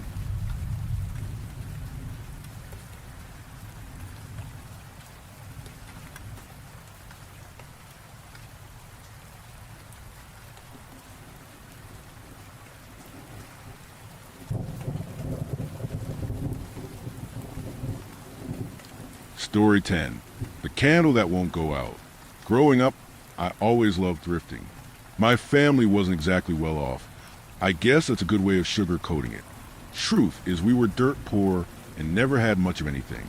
In my parents' eyes, thrifting was an easy way to bring my brother, Paul, and I near endless joy for almost no money. So we went every Sunday. Paul and I even continued this tradition until last week. It's kind of interesting how differently this upbringing affected us. Paul has become somewhat of a hoarder, wanting everything he can get his hands on. I was not quite a minimalist, but I would only want to buy or receive something that I would hold dear to my heart. I want treasures, even if it means not really having much. Suffice to say that activity has been ruined for me ever since that thing, burn away everything I hold dear. I guess it's not fair. It didn't burn them. It just made me do it. Not like, possess me, the devil made me do it, or that kind of thing. It just backed me into a corner where I had no other choice. It was last Sunday morning. So, as you could probably guess, I was going thrifting with Paul. We found loads of cool things. He got quite a bit of clothes. We managed to score some matching tees with the logo of our favorite band. He got a camera and a replacement cord for his CD player. And I found a particularly cool looking candle holder. I wasn't going to get it at first. I just picked it up to admire it. But when I went to put it back down, I realized it would be perfect for my writing setup. I'm a writer. Well, I'm supposed to be a writer, but I'm usually dried up, so I'm always looking for ideas not only for my writing itself, but for environmental adjustments that might help keep my motivation and creativity pools full. So when I realized this candle holder would, with the right candle in it, give an ambience that might light the flame that would spark some inspiration. So that very night, after I'd stuffed my belly with soup and locked down my apartment, I'd gotten out the tall, white taper candle that I got to go in the holder. I set everything up and lit the candle. It did work at first. It made me feel like I was in some movie that takes place back before electricity was a thing, so I rolled with that and wrote about an old poet from the days of ancient Greece. After about an hour, I felt that familiar dullness of the idea pool drying up, but this time it felt different. This time it didn't just feel like I was losing my ideas. It felt like they were being stolen from me. I assumed I was just exhausted from the day, We had run a lot of errands, and there was a fair amount of walking around in the hot sun, so I decided to go to bed. I cleaned up my journals, tucked in my chair, and blew out the candle, but it didn't go out, so I tried again. The flame sputtered, but immediately came back to life. I took out an old candle snuffer from my drawer and held it over the flame. Nothing. I even tried dunking it in water, and while it made a sizzling noise, it still would not go out. I couldn't bear to be awake any longer. I figured that the candle wasn't that big, so I could bring my blankets in the office and sleep there, so I would immediately know if something happened. I had no pets, and the office wasn't especially drafty, so most likely it would just burn itself out at some point through the night. I tucked myself into the blankets and closed my eyes. The last thing I noticed before falling asleep was the sound of melted wax dripping onto the desk, and opening my eyes to see that the candle somehow seemed bigger than it did before I lit it. But that last part barely had a chance to register before I was dead to the world. Despite that having been the longest, deepest sleep I've ever slept, it was also the least restful. It wasn't until the next evening that I'd managed to force myself to get up, and even that took every last bit of willpower I had in me. This is very unusual for me. I don't suffer from insomnia, and I've never been much of a night owl. So I'm usually fast asleep by 11 o'clock, never later than 1 a.m., and I've never in my life slept past noon. When I finally managed to stand up with my leaden limbs, I saw that the candle definitely was bigger than when I lit it. Not just a little bigger. It had nearly quadrupled in size. But the mess of wax, it was everywhere. It coated the whole desk and was dripping down onto my blankets and was somehow dripping up the wall. I'm not the best at physics, but I'm pretty damn sure that's not how gravity works. More than that, I noticed that the more the wax spread, the more rapidly my energy was being zapped from my body. By that time, I was certain that it was because of the candle and its holder. In desperation, I tried to put out again. I tried all the things I tried the night before over and over and over again. I don't know what I was expecting, but somehow a new wave of disappointment flooded my body with every failed attempt to extinguish the flame. I was barely able to stand. I was about to give up when I had one more idea. It was the last thing I wanted to do, to burn my house and everything into the ground. I wasn't going to at first. I had rather died with a candle than lose all my precious memories. Birthday gifts from loved ones, photo albums and pen pal letters from friends and family, all the thrifted treasures my brother and I collected over the years. Every word I'd ever written. I didn't want to lose it all, but I'd have lost it anyway, and I had to decide whether or not I was dying with it. Whether or not I was going to go on and make more memories with the people who would miss me if I didn't. I closed my eyes so as to not witness the horror that I was about to do, picked up the candle, and thrust the flame directly into a stack of journals that were now covered in wax. I questioned for a second if they'd light, but after a few sparks it roared to life in the biggest, hottest fire I'd ever seen. I screamed as every inch of my exposed skin sizzled, melted and hurt in a way that I'd never thought possible. My throat dried and I croaked in an attempt to cough up the smoke that was filling my lungs, but I couldn't inhale enough to actually get the cough out. Then I passed out. 3 days later, I woke up in the hospital, my brother sitting in the chair beside my bed. Apparently, my neighbor saw the smoke and called the fire department pretty quickly, so I was rescued in time. I had to stay on oxygen for a while, though, because I'd inhaled a lot of smoke. But I'm alive, right? That's the important part, right?